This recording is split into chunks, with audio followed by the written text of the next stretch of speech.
the men behind the purple. The city is asleep. Or at least, it pretends to be. The narrow streets of Rome are quieter now than they were a few hours ago, when merchants argued over olive oil, senators hurried beneath marble porticos, and children chased one another through alleys scented with bread and smoke. Now only the occasional bark of a dog echoes between stone walls. Somewhere, water splashes softly from a public fountain. A cart creaks over worn paving stones before disappearing into darkness. Above the rooftops, the moon hangs over the greatest city the ancient world has ever known. It shines upon temples covered in gold leaf, upon palaces dressed in imported marble, upon triumphal arches celebrating victories won thousands of miles away, upon ordinary homes where exhausted families sleep beneath simple wooden roofs, and upon one place unlike any other, a fortified camp, not on Rome's distant frontier where enemies gather, not beside the Rhine or the Danube where barbarian tribes wait beyond mist-covered forests. No, this fortress stands inside the capital itself. Its walls are tall, its gates heavily guarded, its soldiers better paid than almost anyone wearing Roman armor. Within those walls, thousands of elite warriors sleep lightly, swords never far from reach. They are not defending Rome from foreign invaders. They are watching Rome itself, watching senators, watching generals, watching ambitious governors, watching one man above all others, the emperor, or perhaps waiting for the next one. Because tonight, while ordinary Romans dream of tomorrow's market or tomorrow's harvest, these soldiers guard something infinitely more fragile than the walls of an empire. They guard power, and power, as Rome would discover again and again, is astonishingly difficult to keep under lock and key. Welcome, dear listener. Tonight, we're going to spend the next few peaceful hours wandering through one of history's strangest military organizations. Not merely an army, not merely bodyguards, not exactly secret police, not quite kingmakers. Although they became all of those things eventually, these were the Praetorian Guard, men who swore loyalty to emperors, men who murdered emperors, men who sold the Roman Empire to the highest bidder. Because apparently even civilization itself can be auctioned if the paperwork is sufficiently ignored. Their story stretches across more than 3 centuries. It begins with cautious optimism. It ends beneath shattered walls. Along the way, countless emperors will rise. Many will fall. Some will never even realize the danger standing directly behind them. History often tells us that Rome was governed by laws, by senators, by armies, by brilliant generals, and all of those things mattered. But hidden behind speeches in the Senate and glorious victories on distant battlefields stood another force. Quieter, closer, far more dangerous. A handful of soldiers standing only a few steps away from absolute power. Imagine serving as the emperor's personal guard. Every morning, you wake before dawn. You polish armor brighter than polished silver.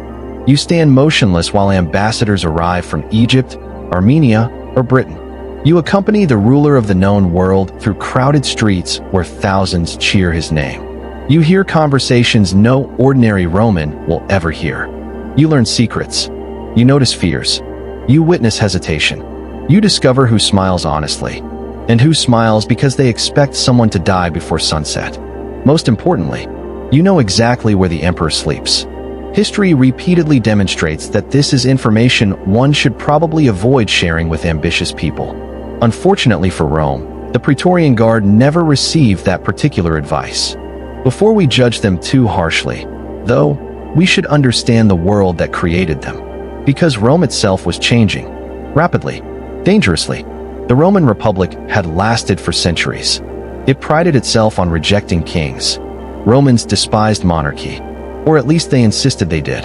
Ask almost any Roman senator what they thought about kings, and you'd likely receive an enthusiastic speech about liberty, virtue, and the noble traditions established after the last king was expelled centuries earlier. Then those same senators would spend the afternoon trying very hard to become the single most powerful man in Rome. Human beings have always possessed remarkable talents for contradiction. The Republic functioned beautifully, until it became too successful. Every victory brought more land, more wealth, more slaves, more ambitious generals. The legions that conquered foreign kingdoms slowly became loyal not to Rome itself, but to the commanders leading them. If your general rewarded you with land, wealth, and glory, why wouldn't you follow him? The Senate, meanwhile, argued endlessly. Political alliances formed and dissolved with astonishing speed. Bribes became ordinary. Violence entered elections. Old traditions weakened beneath the weight of unimaginable riches flowing into Italy. Then came civil wars, one after another.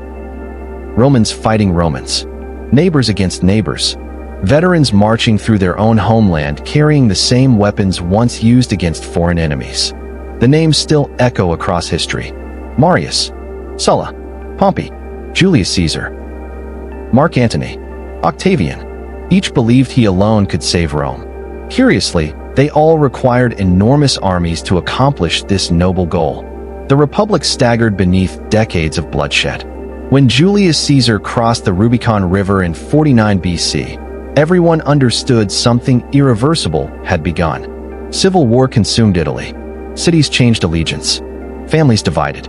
The old constitutional system cracked beneath military force. Caesar emerged victorious.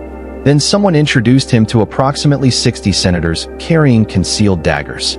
As retirement plans go, it was unusually brief. His assassination on the Ides of March shocked the Roman world. The conspirators believed they were restoring liberty. Instead, they unleashed even greater chaos. Another civil war. Another generation of bloodshed. Eventually, one young man stood above all rivals. His name was Gaius Octavius. History remembers him better as Augustus. If Julius Caesar had broken the Republic, Augustus quietly rebuilt it into something entirely different. Not openly, never officially. That would have frightened too many people. Instead, he wrapped monarchy inside republican traditions like a carefully disguised gift nobody was supposed to identify. He called himself Princeps, the first citizen, not king. Certainly not king. Never used that word. Kings had terrible public relations in Rome. Instead, Augustus accepted various republican offices. He accumulated powers gradually, patiently, almost invisibly. He became commander of the armies, chief priest, guardian of peace, protector of the people. Little by little, every important authority gathered into his hands. The Senate still met. Magistrates still held office. Elections technically continued. Everything looked reassuringly familiar, much like replacing every plank in a ship while insisting it remains exactly the same vessel. The Republic survived, mostly in appearance. The empire had begun. Augustus understood something many conquerors never do. Winning power is only the beginning. Keeping it proves far more difficult. He had witnessed Julius Caesar's fate. He remembered the knives. He remembered how quickly senators transformed from loyal supporters into determined assassins. If Rome now depended upon one ruler, that ruler required protection, not merely ceremonial guards, not temporary escorts, professional soldiers, experienced veterans, men whose loyalty rested with him personally. Bodyguards had existed before. Roman generals traditionally selected trusted troops called cohors praetoria. The name came from the praetorium, the commander's headquarters inside a military camp. These soldiers guarded their general during campaigns. Augustus transformed this temporary custom into a permanent institution. 9 cohorts, each composed of carefully selected Italian soldiers. Unlike ordinary legionaries stationed far away on dangerous frontiers, these men served close to Rome, close to politics, close to wealth, close to influence. Initially, Augustus exercised caution. He understood appearances mattered. Stationing thousands of soldiers openly inside Rome would remind citizens far too much of dictatorship. So the Praetorian cohorts remained scattered around nearby towns. Only a few entered the city at any given time. The illusion survived. Rome remained free, technically. Meanwhile, elite soldiers quietly watched every doorway leading toward imperial power. Augustus was clever, perhaps too clever. Because every institution designed to protect power eventually begins wondering whether it might possess power itself. Not immediately. Seeds require time. The Praetorian Guard's first generation largely fulfilled its intended purpose. They escorted Augustus through crowded streets, guarded the palace, protected imperial family members, maintained order. Ceremonial duties mixed with genuine military readiness. Their equipment resembled that of elite legionaries, though often more richly decorated. Their armor gleamed. Their helmets carried elaborate crests during parades. Their scarlet cloaks marked them as something special. Their pay certainly confirmed it. Ordinary legionaries earned respectable wages. Praetorians received significantly more. Better pay, better food, shorter service, more opportunities. If military careers had recruiting posters, becoming a Praetorian sat comfortably near the top. Naturally, competition was fierce. Candidates required excellent records, strong recommendations, physical fitness, loyalty, at least the appearance of loyalty. Human resources departments have struggled with that final qualification throughout history. Imagine entering their camp for the first time. The smell reaches you before anything else. Leather, fresh-cut timber, olive oil, horse sweat, metal polished with sand until it shines beneath the Mediterranean sun. Barracks stand in orderly rows. Weapons hang carefully maintained. Training fields echo with shouted commands. Veterans correct younger recruits with patient experience, or less patient experience, depending upon personalities involved. Discipline governs daily life. Wake before sunrise. Inspect equipment. Practice formations. Sword drills. Spear drills. Marching. Archery. Guard rotations. Evening meals shared among comrades. Stories exchanged about distant provinces. Rumors whispered concerning senators. Speculation about imperial succession. Because soldiers, regardless of century, have always possessed an extraordinary ability to discuss politics while claiming complete indifference to politics.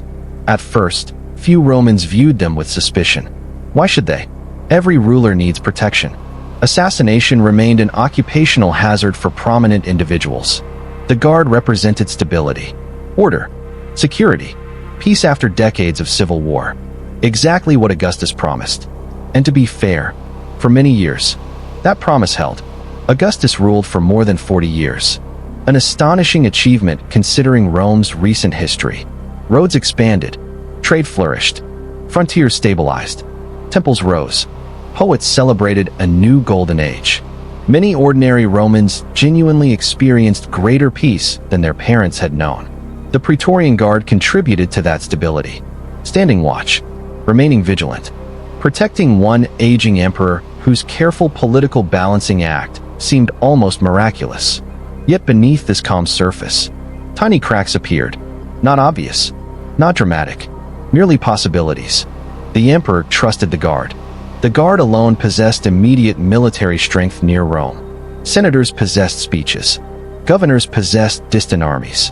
The Praetorians possessed something infinitely more useful during sudden political crises. Proximity. History repeatedly rewards whoever arrives first. Augustus aged. His hair whitened. His movement slowed.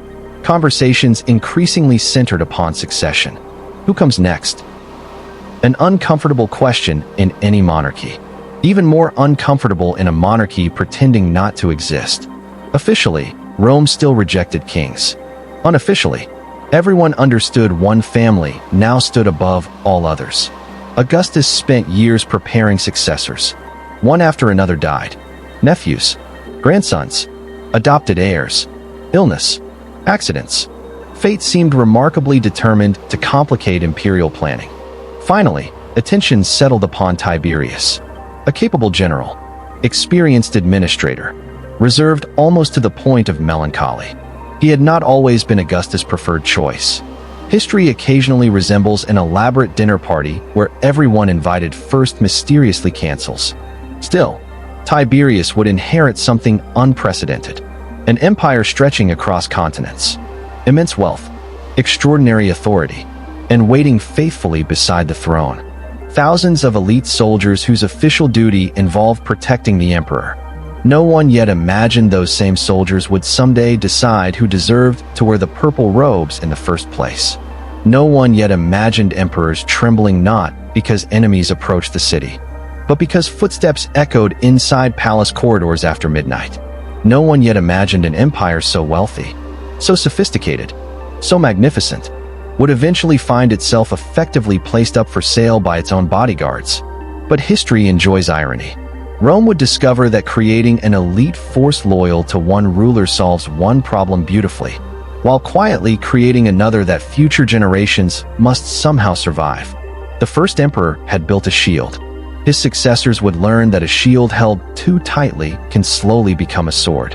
And as Augustus' long reign drifted toward its peaceful end, while candles burned low inside marble villas and sentries paced silently beneath moonlit walls, the Praetorian Guard stood exactly where history needed them to be. Close enough to protect an emperor. Close enough to become something infinitely more dangerous. Augustus' final sunset and the birth of the kingmakers. There is something strangely peaceful about the final summer of an old man who has already changed the world. The air along the Bay of Naples is warm. Cicadas hum from the pine trees. Fishing boats drift lazily across water so calm that the mountains seem to float upside down upon its surface. Villas gleam white beneath the Mediterranean sun, their gardens heavy with roses, cypress, and carefully trimmed hedges. Wealthy Romans come here to escape the noise of the capital. Senators stroll shaded colonnades. Philosophers debate beneath fig trees. Servants hurry silently with silver trays balanced on practiced hands. It is difficult to imagine that the fate of an empire is quietly unfolding in such a beautiful place. Yet history rarely announces itself with thunder. More often, it arrives as an old man taking one last breath. By the summer of AD 14, Augustus was 75 years old. By Roman standards, that was an astonishing achievement. Most soldiers never expected to see such an age. Most emperors, as Rome would eventually prove with almost theatrical enthusiasm, certainly did not. For more than 4 decades, Augustus had ruled the Roman world. Children had grown into grandparents without remembering another emperor. An entire generation believed peace was simply the natural order of things. Roads stretched farther every year. Merchants crossed seas without fear of pirates. Cities expanded. Libraries filled. Aqueducts carried clean water across valleys. The great machine called Rome seemed unstoppable. It almost felt permanent. History smiles gently whenever human beings believe something is permanent. Augustus himself understood better than anyone that permanence was an illusion. He had spent most of his youth surrounded by civil war. He remembered burned farms, abandoned villages, friends who became enemies, victories that solved one crisis only to create another. Peace had not appeared by accident. It had been built carefully, patiently, like stacking fragile glass one piece upon another. The emperor often spoke about restoring the republic. He had repeated those words for decades. Restore, preserve, protect. Yet everyone who entered the imperial palace understood the truth. The republic no longer existed in the way their ancestors had known it. Rome had become something entirely different. Not because laws had disappeared. Not because the Senate had vanished. Those still remained. Instead, every important decision now revolved around one household, one family, one individual. And that meant the greatest question facing Rome was no longer, what law shall we pass? It had become, who follows the emperor? Succession, the problem every monarchy eventually faces, especially one pretending not to be a monarchy. Augustus had tried desperately to avoid uncertainty. His chosen heirs had died one after another with almost unbelievable persistence. His nephew Marcellus, gone. His trusted friend Agrippa, gone. His grandsons Gaius and Lucius, both dead before fulfilling their promise.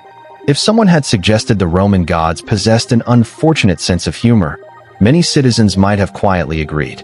Eventually, only one experienced candidate remained, Tiberius Claudius Nero, simply known as Tiberius. He was not charismatic. He rarely smiled. He disliked public attention. He seemed uncomfortable whenever crowds applauded him. One ancient writer remarked that Tiberius looked permanently unhappy. Perhaps ruling Rome simply had that effect. Or perhaps he already suspected what awaited him. Unlike Augustus, whose political instincts seemed almost supernatural, Tiberius preferred military camps. He understood discipline, strategy, administration. He respected efficiency. He distrusted flattery. That last quality, unfortunately, becomes difficult to maintain once thousands of people depend upon your favor. As Augustus weakened, Rome waited. The Senate waited. Governors waited. Foreign kings waited. Most importantly, the Praetorian Guard waited. For the first time, the institution Augustus had created would witness the transfer of supreme power. Would everything proceed peacefully? Would ambitious senators attempt another conspiracy? Would distant legions proclaim their own generals emperor? No one could know, because Rome had never experienced an imperial succession before. The empire itself was still an experiment. Imagine standing guard outside Augustus' chamber during those final days. The hallway is quiet. Servants walk softly. Doctors whisper among themselves. Friends arrive carrying worried expressions they struggle unsuccessfully to hide. Every footstep echoes against polished marble floors. Every open door draws nervous glances. Somewhere beyond those walls lies the man whose signature commands armies from Britain to Syria. Now age has reduced him to fragile mortality. Even emperors cannot negotiate with time. On August 19th, AD 14, Augustus died. Ancient sources record that his final words reflected the calm confidence of a man who believed he had played his role successfully. One version has him saying, "If I have acted my part well, applaud as I exit." Whether he truly spoke those exact words hardly matters. They fit the moment beautifully. The greatest actor upon history's largest stage quietly leaves the performance. Outside, the empire continues. Immediately, everything depended upon stability. There could be no uncertainty, no hesitation, no vacuum, because power hates empty spaces. Someone always rushes to fill them. Fortunately for Rome, Augustus had prepared carefully. The Senate confirmed Tiberius. The transition remained remarkably peaceful. No civil war, no riots, no armies marching on the capital. It appeared the system worked, at least on the surface. Yet beneath that calm surface, subtle changes were already beginning. Because Tiberius inherited more than an empire, he inherited institutions created by Augustus. Among them stood the Praetorian Guard. Until now, they had served primarily as protectors, loyal guardians surrounding a successful ruler. Now they would discover something entirely new. An emperor could die, another could replace him, yet the Guard remained. They became the one constant presence while emperors themselves changed. That realization would quietly reshape Roman history. At first, however, Tiberius viewed them simply as useful soldiers. He relied heavily upon their discipline. He appreciated order. Unlike many politicians, he actually preferred competent professionals over charming flatterers. Which brings us to one of history's most quietly dangerous men, Lucius Aelius Sejanus. His name lacks the instant recognition of Julius Caesar or Nero. It should not, because few individuals influenced Rome so profoundly while wearing no imperial crown. Sejanus was the son of an equestrian family, not born among Rome's oldest aristocracy, not descended from legendary heroes. Instead, he possessed something often more valuable: extraordinary ambition wrapped inside extraordinary patience. He rose through military service, observed carefully, spoke cautiously, earned trust, never appeared threatening. The most dangerous people rarely do. Eventually, Tiberius appointed Sejanus commander of the Praetorian Guard, Praetorian prefect, an administrative title. It sounded almost boring. Titles often do. Reality proved rather different. Before Sejanus, command had usually been divided. Multiple officers shared responsibility. No single individual controlled the entire guard. Sejanus changed that. Gradually, methodically, he centralized authority beneath himself. Thousands of elite soldiers now answered one commander, one chain of command, one ambitious man. As if concentrating military power inside the capital could ever produce unexpected consequences. Sejanus also proposed another seemingly practical reform. Remember how Augustus had scattered the Praetorian cohorts around nearby towns? That arrangement reduced fears of military domination. Sejanus argued it was inefficient. Communication suffered. Training varied. Discipline weakened. Wouldn't it be better, far more sensible, to gather everyone together? Tiberius agreed. Around AD 23, construction finished on the Castra Praetoria, the Praetorian camp. Massive, fortified, built just outside Rome's ancient walls. Its stone defenses stretched across the landscape like a permanent reminder that imperial authority possessed teeth. Imagine approaching the camp. Its walls rise above you. Watchtowers stand at regular intervals. Heavy gates reinforce every entrance. Thousands of soldiers live inside. Thousands. Not temporary visitors. Permanent residents. An elite army stationed within walking distance of the imperial palace. Rome had never seen anything like it. Citizens walking nearby heard bugles announcing drills. The rhythmic thunder of synchronized marching. Commands shouted across parade grounds. Blacksmiths hammering armor. Horses snorting inside stables. Smoke rising from cookhouses where evening meals fed an entire miniature city. The guard had become visible. Powerfully visible. Some Romans probably found comfort in that sight. Others surely felt uneasy. Military force standing so close to politics has a curious habit of changing both. Meanwhile, Sejanus continued accumulating influence. Tiberius trusted him. Increasingly. Perhaps too much. The emperor disliked public ceremonies. He withdrew from everyday politics. Sejanus handled more responsibilities. More correspondence. More appointments. More decisions. Visitors seeking imperial favor often encountered Sejanus first. Slowly, almost invisibly, he became gatekeeper to supreme authority. History repeatedly teaches us that controlling access to power eventually resembles possessing power itself. Then events took another remarkable turn. Tiberius left Rome. Completely. Whether exhausted by politics, disgusted with the Senate, grieving personal losses, or simply preferring solitude, the emperor eventually settled upon the island of Capri. There, surrounded by cliffs overlooking impossibly blue seas, he governed from a distance. The palace remained magnificent. The views breathtaking. The separation from Rome unprecedented. Imagine ruling the largest empire on earth while living on an island hundreds of kilometers away. Messages traveled by ship. Orders required days. Rumors traveled considerably faster. Back in Rome, guess who remained? Sejanus, the Praetorian Guard, the Senate, and everyone eager to influence imperial decisions. Suddenly, the commander of the guard became one of the most powerful individuals alive. He controlled communication, security, access, information.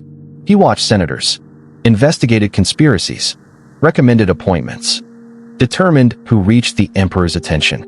Even ordinary citizens noticed. When Sejanus appeared in public, crowds bowed. Officials hurried to greet him. Statues honored him. Poets praised him. His birthday became a celebrated occasion in some places. Not bad for someone who technically served another man. Power possesses its own gravity. People naturally orbit whoever seems strongest. Perhaps Sejanus began believing he no longer needed Tiberius. Or perhaps he merely believed Rome needed him instead. Ancient historians accuse Sejanus of plotting against the imperial family. Several potential heirs conveniently disappeared. Political rivals suffered accusations of treason. Trials multiplied. Fear spread through aristocratic households. Dinner conversations became noticeably quieter. Servants listened. Neighbors reported suspicious remarks. A careless joke could suddenly become evidence. Whether every accusation proved true remains impossible to know. Ancient sources often exaggerated. Political enemies certainly enjoyed rewriting reputations. Still, the atmosphere darkened. Rome began learning what happens when elite soldiers become deeply involved in politics. The Guard had not yet chosen an emperor, but they had begun choosing who might never become one. That distinction mattered less than it appeared, because every eliminated rival narrowed the future. Some senators whispered privately that Sejanus behaved almost like another emperor. Others wisely kept such opinions inside their own heads. Healthy caution generally improves life expectancy. For years his influence seemed unstoppable. He expected further honors. Perhaps marriage into the imperial family. Perhaps eventual succession itself. History remained undecided. Then, quite suddenly, everything changed. Far away on Capri, Tiberius had not been sleeping as peacefully as Sejanus imagined. The emperor remained distant, not absent. He received reports, compared stories, measured loyalties. Perhaps he finally recognized how much authority his trusted prefect possessed. Or perhaps someone whispered exactly the right warning. Whatever the cause, Tiberius prepared with remarkable patience. Not through armies. Not through open confrontation. Through letters. One ordinary meeting of the Senate. One message delivered. At first the letter praised Sejanus. Senators relaxed. Then the tone shifted. Accusations emerged. Orders followed. Arrest him. Immediately. The chamber froze. No one moved. No one spoke. Outside, Praetorian soldiers waited. For one impossible moment, everyone wondered whose orders they would obey. The emperor's, or their commander. The answer arrived faster than anyone expected. Sejanus was seized, dragged away, executed the very same day. The man who seemed almost untouchable disappeared within hours. His statues smashed. His name cursed. His family hunted. Supporters abandoned him with astonishing speed. It is one of history's oldest traditions. When powerful individuals fall, former friends often develop remarkably poor memories. The Praetorian Guard survived. Sejanus did not. Yet something irreversible had happened. Rome had witnessed just how dangerous the commander of the guard could become. The institution Augustus built for protection had nearly produced a ruler of its own. Future emperors would remember. Future prefects would remember even more carefully. The lesson was impossible to ignore. The Praetorian Guard was no longer merely standing beside imperial power. It had become part of imperial power. And once soldiers realized that emperors depend upon them, the balance between guardian and master begins to blur. Very slowly, almost invisibly, like shadows lengthening across marble floors as evening settles over Rome. The city still appeared magnificent. Markets still opened with the sunrise. Children still laughed in narrow streets. Merchants still argued over prices. Temples still filled with incense. Life continued. Yet behind palace walls and inside the massive stone barracks of the Castra Praetoria, another truth had quietly taken root. The men entrusted with protecting the throne had begun to understand something even emperors sometimes forgot. The hand that holds the shield may one day decide who wears the crown. Caligula, blood on the palace floor, and the first emperor chosen by the guard. There are mornings when Rome wakes gently. The first light spills over the rooftops. Bakers are already feeding wood into hot ovens. The smell of fresh bread drifts through twisting streets before most citizens have opened their shutters. Water sellers begin their rounds. Temple bells ring softly in the distance while pigeons scatter from the marble roofs of the forum. It is easy, standing there in the cool air before sunrise, to imagine that the empire is eternal. The buildings certainly seem eternal. Massive columns, granite steps worn smooth by millions of sandals, statues larger than houses, aqueducts marching confidently across the countryside. Everything whispers permanence. Yet the Roman Empire was never held together by stone alone. It rested upon something far more fragile. Trust. Trust that armies would obey.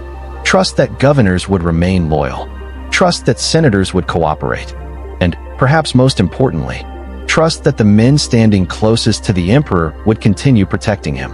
History, unfortunately, has a habit of testing trust in the most dramatic ways imaginable. By the later years of Tiberius' reign, Rome had grown uneasy. The emperor remained far away on Capri. Stories traveled constantly across the sea. Some claimed he spent his days governing with cold efficiency. Others described strange entertainments and impossible scandals. Ancient historians, never known for resisting a juicy rumor, happily embroidered these tales until separating truth from fiction became nearly impossible. Whatever actually happened on Capri, one fact remained clear. Rome rarely saw its emperor anymore. That absence created uncertainty. Uncertainty always invites ambition. Within the Senate, politicians calculated. Within noble households, families considered future alliances. Within the Praetorian camp, soldiers quietly watched everything. The guard had survived Sejanus. Barely. The lesson had been painful. A Praetorian prefect could become too powerful. An emperor could eliminate him without warning. Trust, once broken, rarely repairs itself completely. Yet institutions possess memories. The guard remembered its own importance. So did everyone else. On a March morning in AD 37, word spread rapidly through Italy. Tiberius was dead, or perhaps dying. Ancient sources disagree over the exact details. Some claimed old age finally defeated him. Others whispered darker possibilities. One particularly dramatic account suggests that after Tiberius briefly appeared to recover, someone helpfully finished the job by smothering him beneath a blanket. Ancient historians occasionally displayed the storytelling restraint of modern gossip magazines. Still, whether natural or otherwise, the result remained the same. Rome required another emperor. This time, however, the transition proved much smoother than anyone expected. The new ruler inspired genuine excitement. His name was Gaius Julius Caesar Germanicus. Almost nobody called him that. Instead, history remembers him by the nickname soldiers had given him as a small child. Caligula, Little Boots. The name came from the tiny military sandals he wore while accompanying his father through frontier camps along the Rhine. Imagine thousands of hardened legionaries smiling as a curious toddler toddles between tents wearing miniature armor. Even Roman soldiers apparently possessed soft hearts now and then. The nickname stayed. One suspect's Caligula himself eventually grew rather tired of it.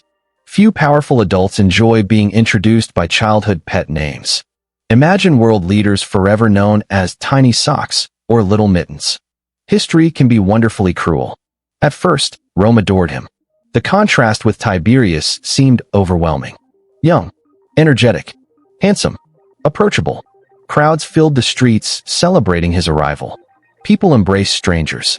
Temples overflowed with sacrifices thanking the gods. The Senate practically glowed with optimism. Finally, a fresh beginning. Even the Praetorian Guard welcomed him enthusiastically. Many soldiers remembered his childhood among the legions. Others simply appreciated an emperor who actually appeared in public. For several months, everything seemed almost idyllic. Political prisoners returned home.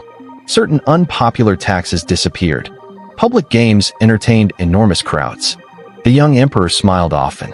He greeted ordinary citizens. Rome breathed easier. Sometimes history grants societies brief moments when hope genuinely feels justified. Then reality arrives. Only a few months into his reign, Caligula became seriously ill. Very seriously. No one knows exactly what afflicted him. Ancient medicine struggled to diagnose headaches, let alone mysterious fevers. Perhaps an infection. Perhaps encephalitis. Perhaps epilepsy. Perhaps something entirely different. The sources cannot agree. What everyone agrees upon is this. After recovering, he seemed different. Remarkably different. Modern historians wisely hesitate before diagnosing people who died nearly 2,000 years ago. Ancient writers, meanwhile, cheerfully labeled him insane. Reality was probably more complicated. Power itself changes people. Absolute power changes them faster. Imagine waking each morning knowing no one can legally refuse your commands. Every wish becomes possible. Every criticism becomes dangerous. Every compliment becomes suspect. How long before ordinary reality begins slipping away? For Caligula, perhaps not very long. His behavior grew increasingly unpredictable. One day generous, the next terrifying. He humiliated senators publicly, forced aristocrats to run beside his chariot, executed perceived enemies, confiscated fortunes, demanded extravagant honors. Ancient stories claim he planned to appoint his horse as consul. Most historians doubt that literally happened. The tale probably exaggerated his contempt for the Senate. Even so, the fact that generations believe the story tells us much about his reputation. Rome had begun fearing its emperor. Fear transforms palaces into prisons. Every conversation becomes careful. Every smile becomes rehearsed. Servants lower their eyes. Officials choose every word cautiously, because one unfortunate sentence may become your last. For the Praetorian Guard, life became increasingly uncomfortable. Protecting an emperor everyone fears presents unique challenges. Public resentment grows. Conspiracies multiply. Every banquet becomes a security concern. Every public appearance demands vigilance. One man understood these dangers better than most. Cassius Chaerea. He served as a senior officer within the Praetorian Guard. Experienced, respected, disciplined. Unfortunately for Caligula, he had also become one of the emperor's favorite targets. Caligula delighted in humiliating him. According to ancient writers, the emperor mocked Chaerea's voice, questioning his masculinity and assigning ridiculous passwords whenever he took the watch. Roman military culture valued honor intensely. Repeated public humiliation cut deeply. It is generally unwise to mock armed professionals who spend every day standing within sword's reach. History offers this lesson surprisingly often. Gradually, a conspiracy formed, not among distant governors, not within barbarian tribes beyond the frontier. Inside the imperial court itself, members of the Senate participated. Officials joined quietly. Most importantly, Praetorian officers became involved, the emperor's own protectors. Their reasons varied. Some feared Caligula's growing unpredictability. Others resented personal insults. Some hoped to restore stability. Others simply wished to survive. Human motivations rarely fit into tidy categories. January 24th, AD 41. A day that began almost ordinarily. The emperor attended games held on the Palatine Hill. Actors performed. Crowds applauded. Music echoed through marble halls. No one watching suspected history stood waiting just around the corner. After the performances, Caligula decided to leave through a narrow underground passage. A covered corridor connected different parts of the palace complex. Dimly lit. Confined. Perfect for an ambush. Imagine the scene. Torchlight flickers against polished stone. Sandals echo softly. Bodyguards walk nearby. Servants carry messages. The emperor moves casually through familiar hallways. He has traveled this route countless times. Nothing appears unusual. Then, Cassius Chaereas steps forward. Perhaps Caligula barely notices him. Perhaps he expects another routine salute. Instead, steel flashes. The first blow lands. Ancient accounts differ about exactly who struck first.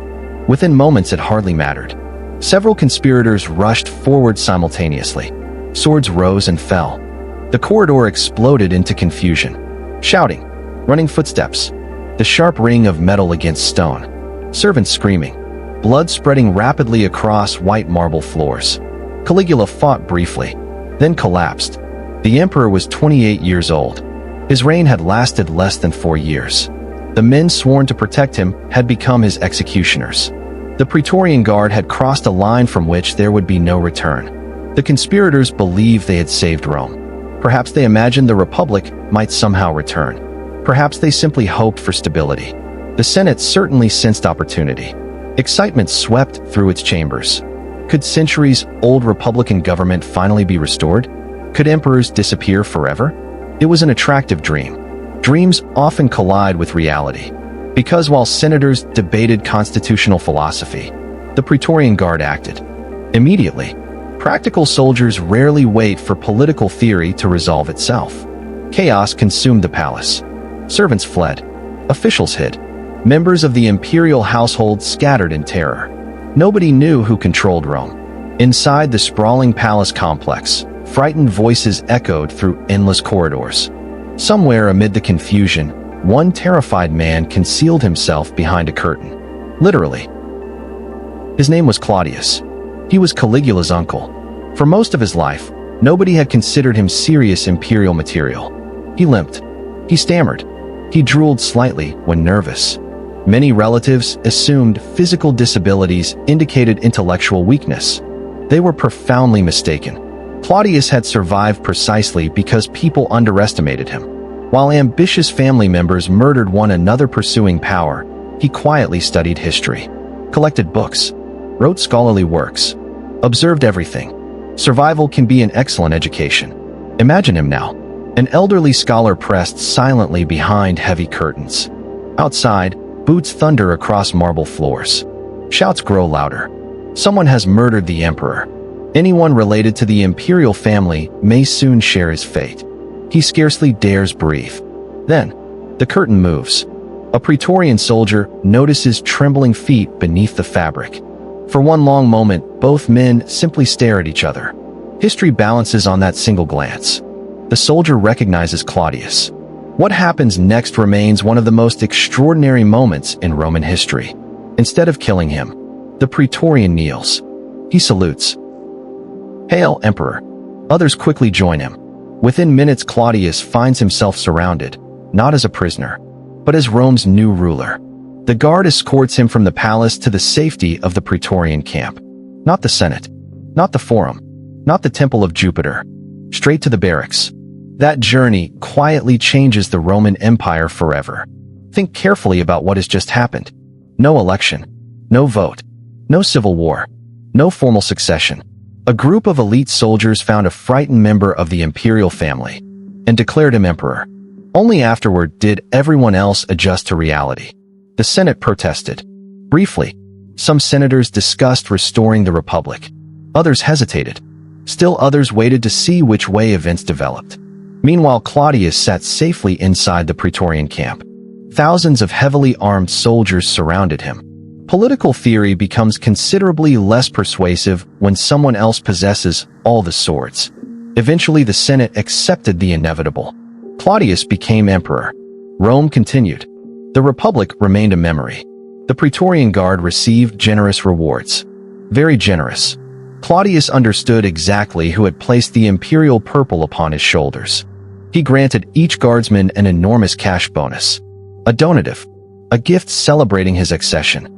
Officially, it rewarded loyalty. Unofficially, it established a dangerous precedent. From now on, emperors might be expected to purchase the affection of the guard. The soldiers had learned another lesson. Their support possessed extraordinary value. Value tends to appreciate once people recognize it. Imagine being a young Praetorian recruit witnessing these events. Only a few days earlier, your duty involved guarding palace gates. Now your comrades have chosen the ruler of the known world and been paid handsomely for it. What conclusions might you draw? Perhaps that loyalty deserves reward. Or perhaps that emperors exist because the guard allows them to exist. Ideas like that spread quietly through barracks. They do not disappear easily. Claudius himself proved a far better emperor than most expected. He expanded the empire into Britain, improved administration, built aqueducts, strengthened the legal system. The shy scholar hiding behind a curtain became a capable ruler. History delights in surprising us. Yet even Claudius never forgot how he had reached the throne. Every procession, every ceremony, every appearance before the Praetorian Guard carried an unspoken understanding. He ruled because they had chosen not to kill him. Instead, they had lifted him onto history's highest seat. Once soldiers discover they can create emperors, the temptation to unmake them becomes ever more difficult to resist. And somewhere inside the towering walls of the Castra Praetoria, beneath banners fluttering gently in the Roman wind, another generation of guardsmen polished their armor, sharpened their swords, counted their generous rewards, and slowly began to realize that perhaps the greatest power in Rome did not wear a laurel crown at all. Perhaps it wore a soldier's helmet. Nero, the burning city, and the price of a soldier's loyalty. Night settles gently over Rome. Oil lamps flicker in thousands of windows, their warm glow spilling onto narrow streets paved with dark volcanic stone. Somewhere, a tavern still hums with quiet laughter. A baker prepares tomorrow's dough before sunrise. A woman sings softly to a restless child. The fountains never stop flowing. Water continues its endless journey through aqueducts older than many of the people who drink from them. From a distance, the city seems peaceful. Yet beneath the silence lies an invisible tension. The emperor sleeps behind guarded doors. The Senate wonders what tomorrow will bring. The Praetorian Guard walks its nightly patrols, bronze armor catching the moonlight with every measured step. Every shadow seems ordinary, until history decides otherwise. Claudius ruled for nearly 14 years, long enough that many Romans began to forget the extraordinary circumstances of his accession. He had expanded the empire, organized the provinces, improved public administration, built roads, canals, and aqueducts. For all the jokes his own family had once made about his awkward speech and uncertain walk, Claudius proved surprisingly capable. Perhaps history's greatest advantage belongs to those whom everyone underestimates. But even competent emperors remained vulnerable inside the imperial palace. Rome's greatest dangers rarely approached from beyond the frontier. They often arrived carrying dinner. Claudius' household was complicated. That is perhaps the kindest possible description. His wife, Agrippina the Younger, was among the most intelligent and politically gifted women in Roman history. She was also fiercely ambitious, a dangerous combination in any century. Agrippina had a son from a previous marriage, a bright young boy named Lucius Domitius Ahenobarbus. History remembers him by another name, Nero. Agrippina wanted her son to become emperor, not eventually, not if circumstances happened to allow it. She intended to make it happen, and she possessed remarkable patience. She married Claudius, She persuaded him to adopt Nero as his legal heir. She surrounded the young prince with excellent teachers, including the philosopher Seneca. She quietly built political alliances. Every move resembled another piece carefully placed upon a chessboard. Claudius, meanwhile, had a biological son, Pertinax. You can probably guess that this complicated matters. Roman succession often resembled a family dinner where everyone secretly carried poisoned wine. Sometimes, not so secretly. In AD 54, Claudius suddenly died. Ancient historians almost unanimously blamed poison. Most pointed toward Agrippina. According to colorful accounts, deadly mushrooms played a starring role. Modern historians remain cautious. Illness was common. Medical diagnosis was primitive. Still, few Romans believed coincidence. Whether poisoned or not, Claudius was gone. Nero became emperor. He was only 16 years old. Imagine that for a moment. At 16, most people are still deciding what kind of adults they hope to become. Nero inherited command of millions of subjects, dozens of legions, an empire stretching from Britain to the deserts of Syria, and waiting faithfully outside the palace. The Praetorian Guard. The guard accepted him immediately. There was little reason not to. Agrippina had prepared carefully. The succession proceeded smoothly. The Praetorians received generous rewards. Again, donatives had become expected, almost routine. A dangerous habit was quietly forming. Every new emperor purchased goodwill. Every soldier anticipated another payment.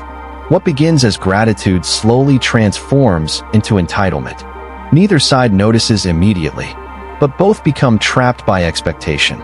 Nero's first years proved remarkably successful. Many historians call them the happiest period of his reign. Young though he was, he benefited from exceptional advisors. Seneca guided imperial policy.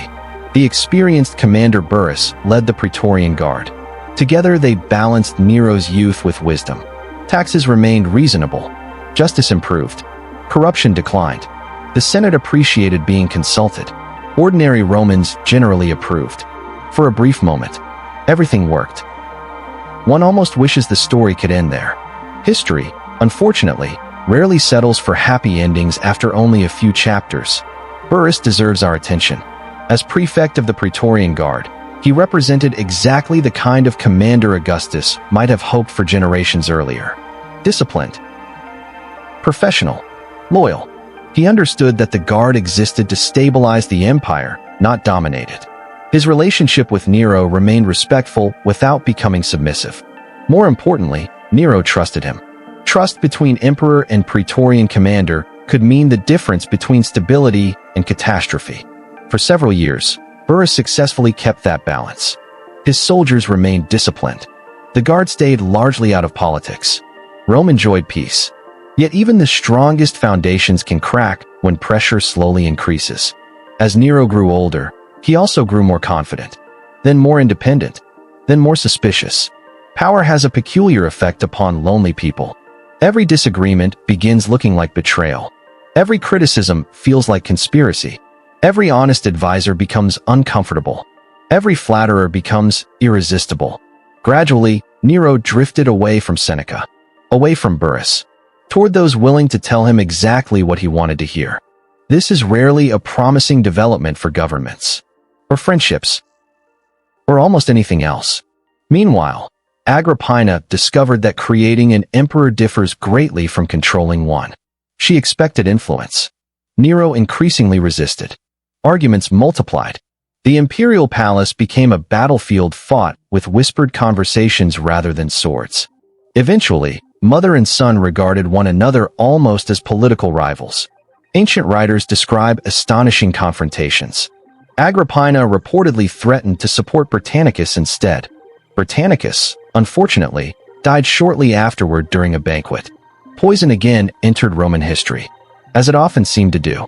The surviving guests reportedly watched in frozen silence while Nero calmly explained that the young prince had merely suffered an epileptic seizure. An explanation that convinced approximately no one. Agrippina herself did not survive much longer. By AD 59, Nero decided she represented too great a threat. The stories surrounding her death border on theatrical absurdity.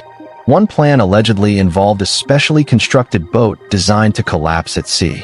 The mechanism failed. Agrippina swam ashore. One imagines the assassins staring in disbelief. She's swimming.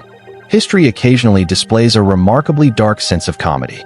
Eventually, soldiers completed the task more directly. When they entered her villa, Agrippina reportedly pointed toward her womb and declared, "Strike here," the place that had given birth to Nero. Whether those exact words are authentic scarcely matters. They capture the tragedy perfectly. The woman who built an emperor died by his orders. For the Praetorian Guard, these events carried uncomfortable implications. Protecting the emperor increasingly meant protecting one Roman against other Romans, against senators, against relatives, against his own mother. Political policing expanded. The line between bodyguard and secret police blurred further. Some soldiers accepted the new role. Others quietly wondered where it might end. Then came AD 62, a year that changed everything. Burrus died. Perhaps illness. Perhaps poison. No one knows. His absence left an enormous vacuum. Without Burrus balancing Nero's impulses, restraint disappeared. Seneca gradually withdrew from politics. The emperor found new favorites. Among them stood one man whose name would become infamous: Tigellinus. Unlike Burrus, Tigellinus encouraged Nero's worst instincts. He understood that personal advancement often requires telling powerful people pleasant lies. As Praetorian prefect, he transformed the guard into something increasingly personal, increasingly political, increasingly feared. The institution Augustus had imagined as disciplined protectors drifted ever farther from that original vision. 2 years later, disaster struck Rome itself. Or perhaps disaster found someone convenient to blame. In July AD 64, fire erupted near the Circus Maximus. At first it seemed ordinary. Fires occurred regularly in ancient cities. Most buildings were wooden. Cooking fires burned constantly. Narrow streets acted like chimneys. But this fire behaved differently. Strong winds drove flames through crowded neighborhoods. Entire districts vanished beneath smoke. Temples collapsed. Markets disappeared. Families fled carrying whatever possessions they could lift. Others escaped with nothing. Imagine standing upon one of Rome's hills that night. The horizon glows orange. Ash falls gently like strange black snow. People scream below. Animals break loose from burning stables. Roof after roof collapses in showers of sparks. The smell of smoke fills every breath. Some parents lose children in the confusion. Some children lose parents. Everything familiar disappears beneath flame. For nearly a week, the city burned. When it finally ended, much of Rome lay in ruins. Ancient historians famously claimed Nero watched the fire while singing. Others insisted he wasn't even in the city when it began. Modern historians generally reject the dramatic image of an emperor playing music while Rome burned. Reality was more complex. Nero actually organized relief efforts, opened public buildings for refugees, imported food, planned reconstruction. Yet rumors spread faster than facts. Some whispered that Nero himself had ordered the fire to clear land for a magnificent new palace. Whether true or false hardly mattered. Public trust had begun collapsing. Someone needed to bear responsibility. Nero found a convenient target: the Christians. At this time, Christianity remained a tiny, misunderstood religious movement. Most Romans knew almost nothing about it. Its followers refused to worship traditional gods. They met privately. Strange rumors surrounded their ceremonies. Perfect scapegoats. Arrests followed. Executions. Public spectacles. Ancient writers describe horrifying punishments. The Praetorian Guard inevitably became involved. They enforced arrests, maintained order, protected imperial authority. Every action tied them more closely to Nero himself. If public hatred grew toward the emperor, it naturally spread toward those protecting him. Meanwhile, another dangerous pattern emerged. Provincial governors watched events with increasing concern. Legions stationed along distant frontiers remained loyal to Rome. But were they loyal to Nero? Those are not always the same thing. The empire stretched thousands of kilometers. Communication required weeks. Governors commanded tens of thousands of experienced soldiers. If confidence in the emperor weakened, alternatives inevitably appeared.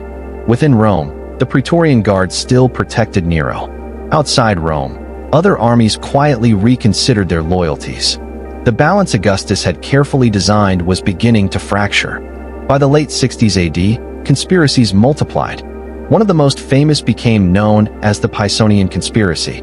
Senators, knights, poets, military officers, even members of the Praetorian Guard joined the plot. Its goal was simple: kill Nero, replace him. The conspiracy failed. Informers exposed it. Executions followed swiftly. Seneca died. Many aristocrats committed suicide rather than await imperial punishment. The atmosphere became one of constant fear. No one trusted anyone. Servants informed on masters. Friends suspected friends. Every whispered conversation carried risk. The Guard again found itself hunting fellow Romans rather than foreign enemies. And then, the moment finally arrived when even the Praetorian Guard began asking a dangerous question. Was Nero still worth protecting? The answer would reshape the empire. Because once the soldiers responsible for keeping an emperor alive begin calculating whether another candidate might prove more profitable, the throne itself becomes astonishingly fragile. The Guard had already helped create one emperor. Soon, they would discover they could also abandon one. And in doing so,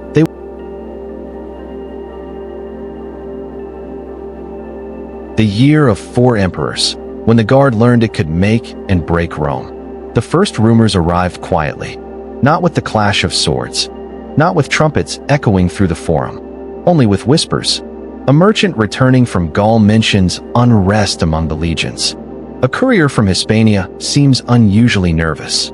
A senator pauses a little too long before answering simple questions. Somewhere inside the Praetorian camp, soldiers exchange knowing glances over their evening meal. Rumors are curious things. Most disappear before sunrise. The dangerous ones become history. By the spring of AD 68, Nero's empire was beginning to come apart. Not dramatically, not all at once. Like an old marble building whose foundation has been weakening for years, the first cracks were almost invisible. Taxes had grown heavier. Confidence had grown lighter. The Senate feared the emperor. The provinces questioned him. The army respected Rome, but increasingly wondered whether Rome still required Nero. Far away in Gaul, a governor named Gaius Julius Vindex raised the standard of rebellion. He was not trying to become emperor himself. Instead, he called upon another governor, Servius Sulpicius Galba, an elderly aristocrat serving in Hispania. Galba was 70 years old, disciplined, experienced, honest by Roman standards, which, admittedly, is a phrase requiring careful interpretation. He had spent decades governing provinces and commanding armies. Unlike Nero, Galba projected old-fashioned Roman seriousness. No poetry, no theatrical performances, no dreams of becoming a celebrated musician. Just duty. At least, that was the image. Sometimes an image is enough. The rebellion itself stumbled almost immediately. Vindex died after defeat. Ordinarily, that should have ended everything. Instead, something unexpected happened. The idea survived. Ideas, unlike generals, are remarkably difficult to execute. Galba refused to surrender. More provincial governors quietly watched. The Rhine legions hesitated. The eastern provinces waited. Everyone sensed that Nero's grip was weakening. Then came the most important decision of all. Not in Gaul, not in Spain, not even in the Senate. Inside Rome, inside the Praetorian camp. The Praetorian prefect at this time was a man named Septimius Severus. History remembers him as clever, ambitious, and perhaps just a little too confident. He understood the political winds remarkably well. The Guard had supported Nero for years. But soldiers are practical. Practical people ask practical questions. Can this emperor still protect us? Can he still reward us? Will remaining loyal place our own futures in danger? Nymphidius offered an answer. He quietly informed the Guard that Galba had promised an enormous donative. A fortune. Enough silver to change a soldier's life. Whether Galba had actually made such a promise remains uncertain. Perhaps he had. Perhaps Nymphidius simply found the rumor useful. Either way, the effect proved immediate. The loyalty of the Praetorian Guard began to shift. Not because Nero had suddenly become weaker. Because another future suddenly looked more profitable. History can be painfully honest about human nature. Imagine Nero inside the imperial palace. The marble halls that once echoed with celebration now feel strangely empty. Trusted advisors disappear. Letters arrive carrying troubling news. Provincial governors declare against him. Messages from military commanders become cautious. Even old friends avoid eye contact. Power is remarkably lonely during its final days. The emperor still wears purple robes, still sits upon the imperial throne, still commands the greatest empire on earth. Yet authority has become little more than a costume. Everyone is waiting to see who removes it first. Then came the blow from which no emperor could recover. The Praetorian Guard abandoned him, the very soldiers whose shields surrounded the palace. The men sworn to protect his life walked away. No dramatic battle followed. No heroic last stand. Simply absence. Sometimes the empty space where loyalty once existed proves more terrifying than open rebellion. When Nero realized the guard had deserted him, he finally understood. His reign was over. Ancient writers paint a heartbreaking picture of his final hours. The emperor fled the palace during the night. No triumphal procession. No cheering crowds. Only a handful of loyal servants. The streets of Rome felt strangely unfamiliar. This city had once shouted his name with admiration. Now doors remained closed. Windows stayed dark. Silence followed him. Eventually Nero reached a small country villa belonging to one of his freedmen. There he hid. Not inside a palace of marble. Inside a simple room. The contrast could scarcely have been greater. Outside, horsemen searched the countryside. Inside, the last emperor of the Julio-Claudian dynasty sat listening. Every distant hoofbeat sounded closer than the last. Ancient historians tell us, he repeatedly whispered, "What an artist dies in me." It is one of history's most famous final remarks. Whether he truly spoke those exact words hardly matters. They reveal how Nero wished to be remembered, not primarily as emperor, as performer. History, however, had other plans. When soldiers approached the villa, Nero hesitated. He struggled to take his own life. Finally, with assistance from a loyal servant, he drove a dagger into his throat. He died on June 9th, AD 68. The dynasty begun by Augustus nearly a century earlier ended in a quiet farmhouse. Not upon a battlefield. Not inside the Senate. Not beneath the walls of Rome. Just one frightened man listening to approaching footsteps. Meanwhile, the Praetorian Guard prepared to welcome another emperor. Galba entered Rome without resistance. The Senate recognized him. The people accepted him. The Guard expected its reward. After all, they had made his victory possible. Without their betrayal of Nero, civil war might have continued for years. Surely the new emperor understood that. Surely he appreciated their loyalty. Or perhaps, their business arrangement. Galba had other ideas. He arrived in Rome carrying old-fashioned Roman virtues. Discipline, economy, responsibility. He looked upon extravagant gifts to soldiers with deep suspicion. According to the ancient historian Suetonius, Galba famously declared, "I choose my soldiers. I do not buy them." It was a noble sentiment. Principled, dignified, catastrophically foolish. Because the Praetorian Guard had already learned something Galba had not. Their loyalty possessed market value, and they expected payment. The promised donative never arrived. Imagine the mood inside the Praetorian barracks. Weeks earlier, soldiers had risked everything by abandoning Nero. Now the elderly emperor calmly informed them that rewards would not be forthcoming. Disappointment spread rapidly. So did resentment. Trust, once purchased, becomes surprisingly expensive to maintain. Galba made matters worse. He attempted to restore financial discipline across the empire. Sensible in theory, painful in practice. Taxes increased. Corruption investigations expanded. Powerful individuals lost fortunes. The emperor's popularity evaporated almost immediately. Even his closest supporters began wondering how long he would survive. The answer proved remarkably brief. Another ambitious nobleman watched events carefully. Marcus Salvius Otho. Otho had once been Nero's friend. Later governor of Lusitania. He had expected Galba to name him as heir. Instead, Galba chose another man. Lucius Calpurnius Piso. That single decision sealed Galba's fate. Otho moved quickly. He approached the Praetorian Guard. Not with speeches about duty. Not with lectures on republican virtue. With money. Large amounts of money. The soldiers listened. Very carefully, history had entered a new phase. The Guard no longer merely influenced succession. They openly negotiated it. January 15th, AD 69. Only 7 months after Nero's death, Rome awoke expecting another ordinary winter day. Instead, the Praetorian Guard marched. Galba was traveling through the Forum after hearing confusing reports of unrest. Crowds gathered uncertainly. No one fully understood what was happening. Then soldiers surrounded the imperial escort. The emperor realized the truth too late. According to tradition, the 72-year-old Galba offered his neck and declared, "Strike, if it is for the good of Rome." Moments later, he lay dead in the Forum. His severed head was carried through the streets upon a spear. Rome had witnessed political violence before, yet something felt different now. This emperor had not fallen to foreign invaders, not to distant legions, not to senators. He had been removed by the very soldiers responsible for protecting imperial authority. The kingmakers had become executioners. Otho became emperor, exactly as planned. The Praetorian Guard received its reward. Money flowed. Celebrations followed. For a brief moment, everyone believed the crisis had ended.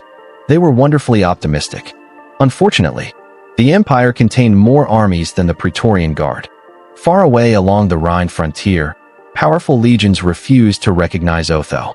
Instead, they proclaimed their own commander-emperor, Aulus Vitellius. Suddenly, Rome possessed two emperors, both legitimate in their own eyes, both backed by professional armies. Civil war returned. The Praetorian Guard marched with Otho. For perhaps the first time in its history, the Guard fought not merely as palace protectors, but as a true field army. Imagine them leaving Rome. Thousands of elite soldiers moving north beneath crimson standards. Armor polished brilliantly beneath the spring sun. Citizens lining the roads. Some cheering.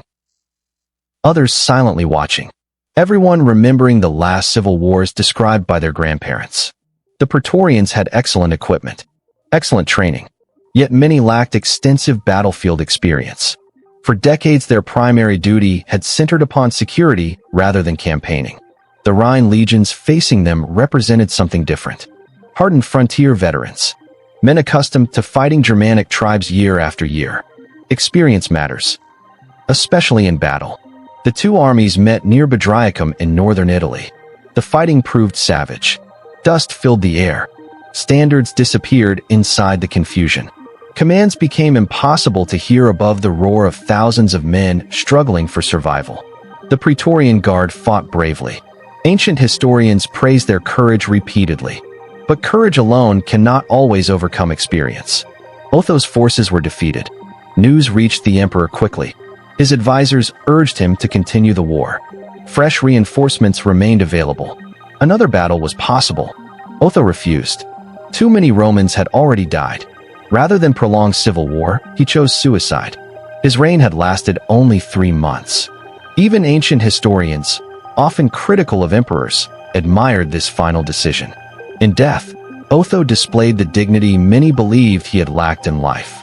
Vitellius entered Rome victorious. The Praetorian Guard faced humiliation. Many had supported the wrong emperor. Vitellius distrusted them deeply. Understandably. After all, these were the same soldiers who had murdered Galba and elevated Otho. Would they remain loyal now? Or simply await another opportunity? Vitellius reached an obvious conclusion. He dismissed many Praetorians, replaced them with soldiers from his own Rhine legions.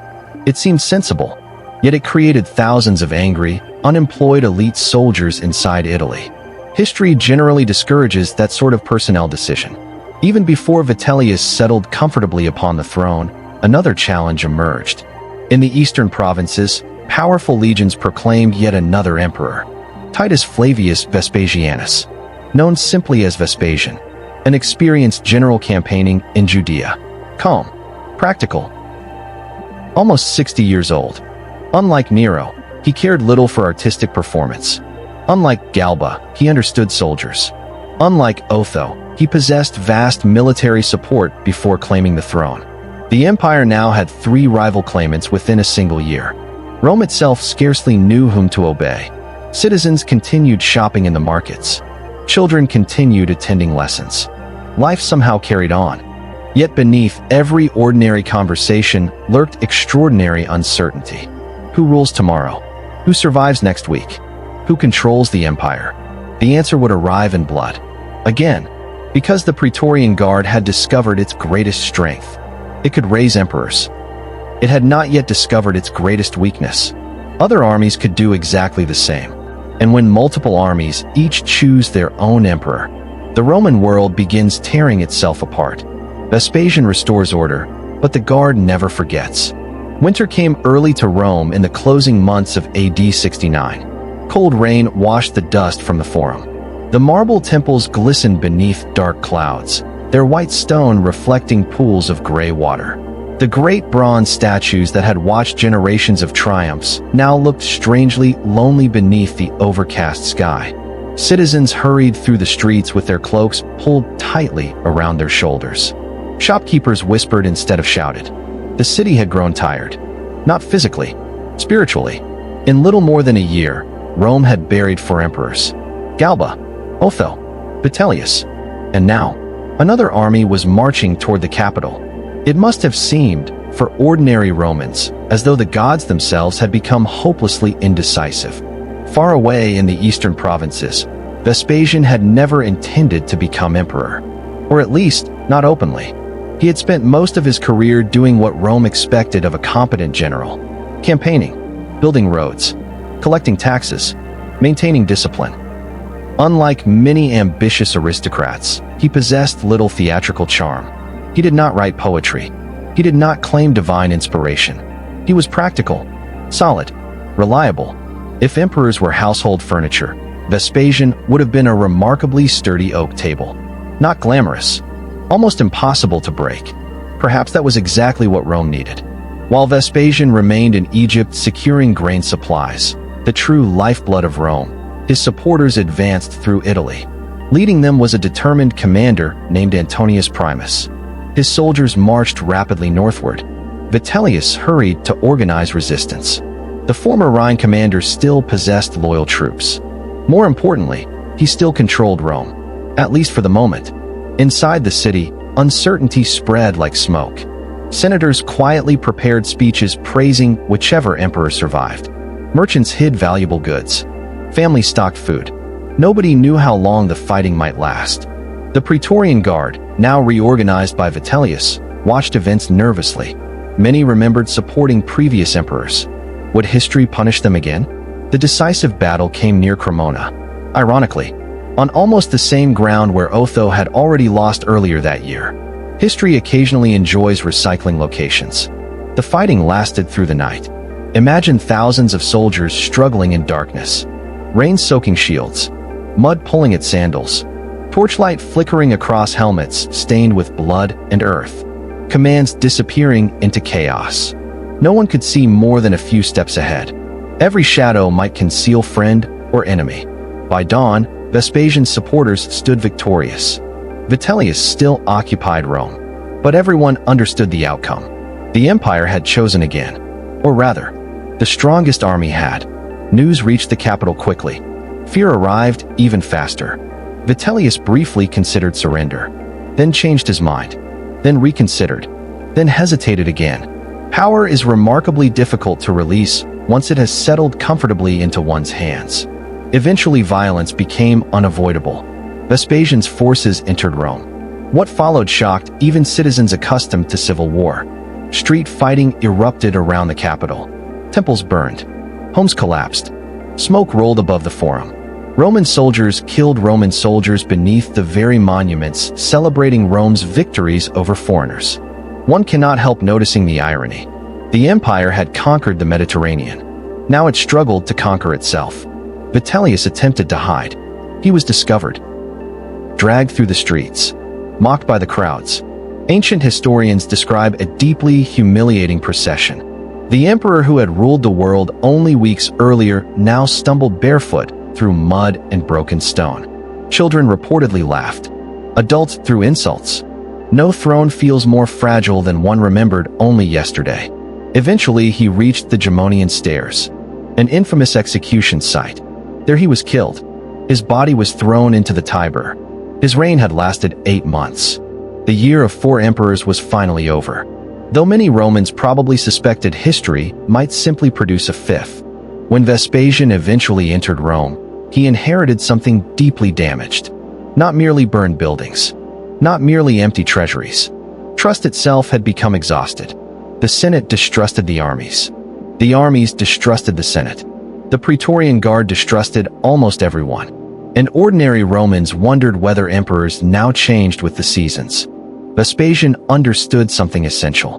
Before rebuilding temples, before restoring finances, before expanding frontiers, he had to restore confidence. Without confidence, no empire survives for long. One of his first priorities involved the Praetorian Guard. He had watched them help elevate Galba, abandon Nero, murder Galba, support Otho, serve Vitellius. The pattern could not continue. Vespasian acted decisively. He dissolved Vitellius' guard, removed questionable officers, dismissed soldiers whose loyalty seemed uncertain. Then he rebuilt the institution almost from the beginning. Many new recruits came from legions personally loyal to him, men who had fought beside him, men whose character he believed he understood. It resembled Augustus' original vision once more. A carefully selected elite force. Disciplined, professional, dependable. At least, that was the hope. The new Praetorian prefect became a man named Aurelius Verus for a time, followed later by other trusted officers. Unlike Sejanus decades earlier, these commanders remained firmly beneath imperial authority. Vespasian never allowed any single prefect to accumulate excessive influence. He had learned from history. Concentrated power, even among trusted friends, carries hidden dangers. One imagines him remembering Sejanus, remembering Nymphidius, remembering every ambitious officer who believed proximity to the throne granted ownership of it. Better not to repeat those experiments. Life slowly returned to normal, or something resembling normal. Markets reopened. Builders repaired damaged neighborhoods. The great temple of Jupiter, burned during the fighting, began rising once again, stone by stone, column by column. Rome possessed remarkable resilience. Cities, like people, sometimes survive astonishing hardships. The Praetorian camp resumed its familiar routines. Morning drills, weapons inspections, guard rotations, ceremonial escorts. To an outside observer, everything appeared reassuringly ordinary. Yet beneath that ordinary surface lingered memory. Institutions remember. Even when individuals die, young recruits listened to older veterans. Stories circulated around evening fires. Do you remember Galba? I stood watch when Nero fled. I marched with Otho. I saw Vitellius dragged through the forum. Experience becomes tradition. Tradition becomes identity. Vespasian ruled for nearly 10 years. Steady years. Useful years. He restored Rome's finances through careful taxation. Some citizens grumbled. He reportedly joked that money never smelled, even when collected from public toilets. One of history's more memorable financial philosophies. He also began construction of the enormous amphitheater we now call the Colosseum.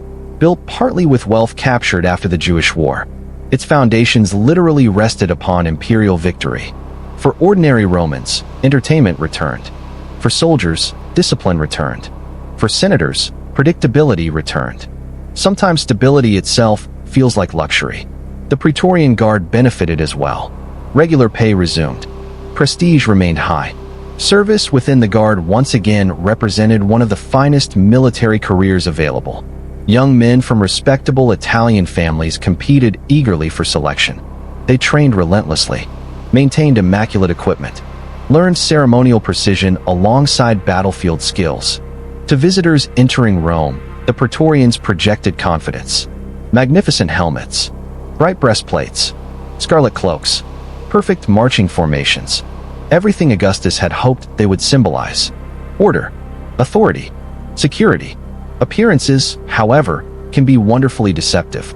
Vespasian understood that soldiers required respect. They also required boundaries. Reward them. Certainly. Trust them. Within reason. Depend upon them entirely? Never. He made frequent appearances before the Guard. Spoke plainly. Rewarded good service. Punished misconduct. Most importantly, he reminded everyone that the emperor commanded the Guard. not the other way around. It worked. During his lifetime, strong rulers often succeed because they personally maintain delicate balances. The challenge comes afterward. Can the system survive without them? History rarely answers generously. In AD 79, Vespasian fell ill.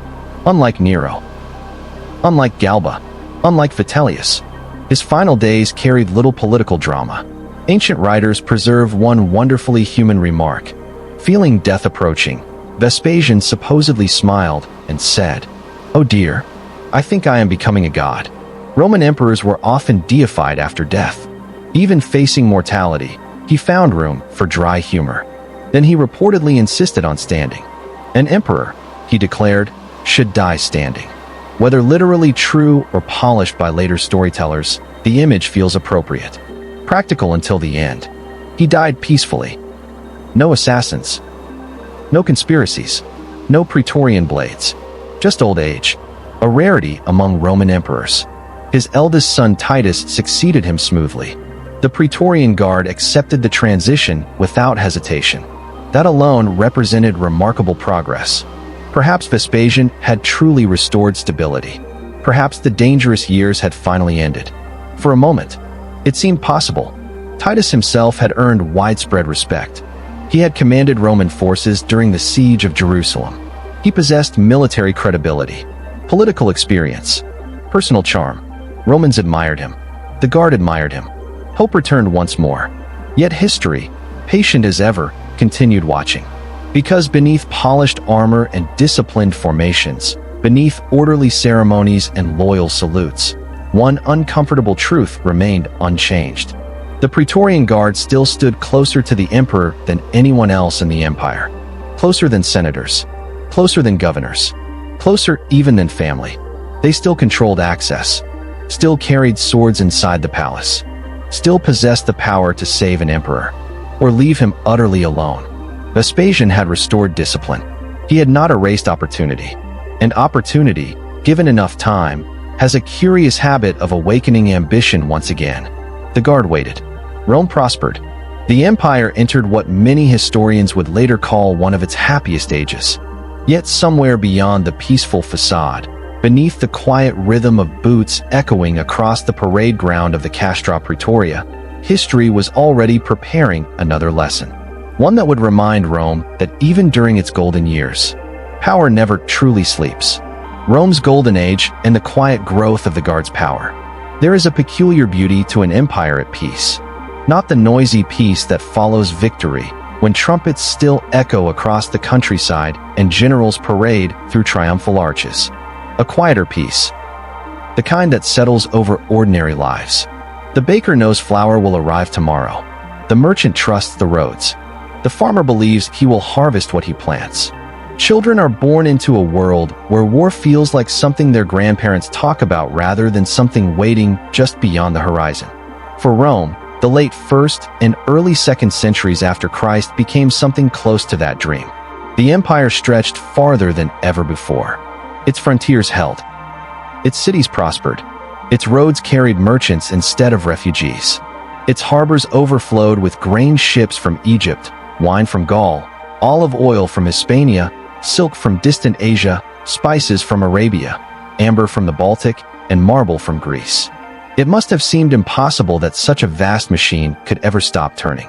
Standing upon the Capitoline Hill on a clear spring morning, one might have believed Rome had finally conquered history itself. History, naturally, smiled and waited. When Titus became emperor in AD 79, Rome greeted him warmly. He had already earned fame as a capable commander during the Jewish War. Unlike many princes before him, he possessed practical experience.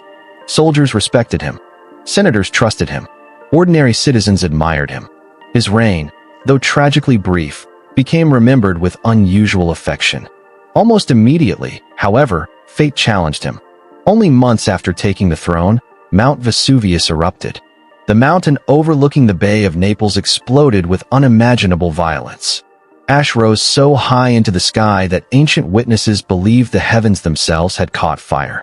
Clouds of burning gas raced across the countryside. Entire towns vanished beneath volcanic stone. Pompeii, Herculaneum, Stabiae, lives frozen forever beneath ash. Imagine the news reaching Rome. Messengers exhausted from writing. Faces covered with dust. Stories too unbelievable to comprehend. Cities buried. Thousands dead. The emperor responded quickly. Money flowed toward relief efforts. Officials organized aid. Engineers assessed the damage. The empire mourned together. Even the Praetorian Guard contributed to maintaining order during the crisis. Sometimes protecting an emperor also meant protecting hope. Then, as if one catastrophe were insufficient, another arrived. A great fire swept through Rome. Several important public buildings burned. Not on the terrifying scale of Nero's fire years earlier. Still, enough to remind everyone how vulnerable even the greatest city remained. Once again, Titus supervised rebuilding personally. The people noticed. They appreciated it. Ancient historians later claimed that during his short reign no citizen was deliberately executed by imperial order. Whether entirely accurate or not, the story reveals something important. Romans remembered Titus as merciful. A welcome change after decades filled with suspicion and blood. Sometimes reputation becomes history's greatest monument. Yet his reign lasted barely 2 years. In AD 81, Titus fell ill while traveling. He died unexpectedly at only 41. No conspiracy, no assassination, simply illness. The empire scarcely had time to grieve before another succession unfolded. His younger brother, Domitian, became emperor. And here, once again, the Praetorian Guard quietly stood at the center of events. They accepted Domitian immediately. There was no civil war. No hesitation. No competing armies. For all its dangerous potential, the Guard could also provide something priceless. Continuity. When they chose stability, the entire empire benefited. Domitian remains one of Rome's most complicated rulers. Ancient senatorial writers disliked him intensely. Modern historians often paint a more balanced picture. He strengthened frontiers, improved administration, protected the currency, expanded public building projects. He also became increasingly authoritarian, increasingly suspicious, increasingly isolated. Absolute power rarely encourages emotional health. Imagine living each day knowing someone somewhere almost certainly dreams of replacing you. How long before ordinary caution becomes paranoia? How long before every delayed greeting feels like hidden disrespect? Every whispered conversation, potential treason? Domitian gradually answered those questions. Not wisely. The Praetorian Guard once again found itself serving an emperor who trusted very few people. The palace grew quieter. Security increased. Visitors faced greater scrutiny. Conspiracies, real or imagined, occupied more of the emperor's thoughts. Among those closest to him stood the Praetorian prefects. By now the office had become one of the most influential positions in the empire. The prefect commanded thousands of elite soldiers, controlled access to the emperor, handled sensitive investigations, managed intelligence networks, oversaw palace security, sometimes advised on legal matters. It was no longer merely a military command. It had evolved into one of Rome's greatest political offices. A talented prefect could shape imperial policy almost daily. An ambitious prefect could shape history. Despite his caution, Domitian could not escape the oldest danger facing Roman rulers: the threat inside the palace. On September 18th, AD 96, servants moved quietly through familiar corridors. Guards stood at their posts. Officials carried documents. Nothing seemed unusual. History often dresses itself as an ordinary morning. A conspiracy had formed. Unlike military revolts or provincial rebellions, this plot emerged among those closest to the emperor. Court officials, servants, members of the imperial household, even individuals connected with the Praetorian Guard. The exact details remain uncertain. Ancient sources disagree, but the outcome is clear. Domitian was lured into a private room. There, he was attacked. The emperor fought fiercely. He reportedly wounded one attacker before others overwhelmed him. Finally, the last Flavian emperor collapsed beneath repeated knife wounds. Once again, Rome's ruler died inside his own palace. Not before an invading army. Not on a battlefield. Within the walls guarded by the very institution created to protect him. The Senate reacted almost immediately. This time there would be no hiding behind curtains. No frantic search through palace corridors. Instead, senators proclaimed an elderly statesman named Nerva emperor. Nerva was respected, educated, experienced. Most importantly, he represented compromise. After years of increasingly autocratic rule, many aristocrats welcomed someone who promised moderation. The Praetorian Guard accepted him, reluctantly. Their loyalty, however, remained uncertain. Nerva possessed dignity. He lacked one crucial qualification: military authority. He had never commanded armies in the field. Soldiers noticed. Soldiers always notice. At first, the transition appeared successful. Nerva reduced political persecution, released prisoners, returned confiscated property. The Senate celebrated. Philosophers praised the restoration of liberty. The mood across Rome brightened. Yet optimism inside the Senate differed greatly from opinion inside the Praetorian camp. Many guardsmen remained deeply loyal to Domitian. Whatever senators thought of the dead emperor, countless soldiers remembered regular pay, military discipline, and personal rewards. They viewed his assassination very differently. To them, justice had not yet been done. Only a year into Nerva's reign, something extraordinary happened. The Praetorian Guard marched against the emperor, not to kill him, not this time, to intimidate him. Led by their prefect, Casperius Aelianus, armed Praetorians surrounded the imperial palace. Imagine the scene. The emperor, theoretically master of the Roman world, unable to command his own bodyguards. The soldiers demanded that those responsible for Domitian's murder be surrendered. Nerva resisted. Briefly, he had little choice. Thousands of armed men stood outside. Eventually, he gave way. Several conspirators were handed over. They were executed. The emperor had survived. His authority had not. The entire empire now understood an uncomfortable truth. The Praetorian Guard could openly coerce the emperor himself, without overthrowing him, without civil war, simply by demonstrating where real force resided. Nerva learned an invaluable lesson. If he wished to preserve the empire, he needed someone the army genuinely respected, someone the Praetorian Guard would willingly follow, someone capable of commanding not merely legal authority, but military loyalty. He found that man far away on the Rhine frontier, Marcus Ulpius Traianus, known forever as Trajan, a career soldier, a successful general, beloved by his troops. Nerva adopted Trajan as his son and heir. One simple legal act transformed the political future of Rome. The decision calmed the army immediately. The Guard approved. The frontier legions approved. The Senate approved. For perhaps the first time in decades, nearly everyone agreed, which in Roman politics bordered upon miraculous. When Nerva died peacefully in AD 98, Trajan succeeded him without violence. No conspiracies, no assassinations, no palace coups, no marching armies. Just orderly succession. The Praetorian Guard escorted the transition smoothly. Once again, they demonstrated both sides of their character. They could destroy governments. They could also preserve them. Everything depended upon leadership. Trajan would become one of Rome's greatest emperors. His campaigns expanded the empire to its greatest territorial size. Dacia fell after hard-fought wars. Mesopotamia briefly joined Roman rule.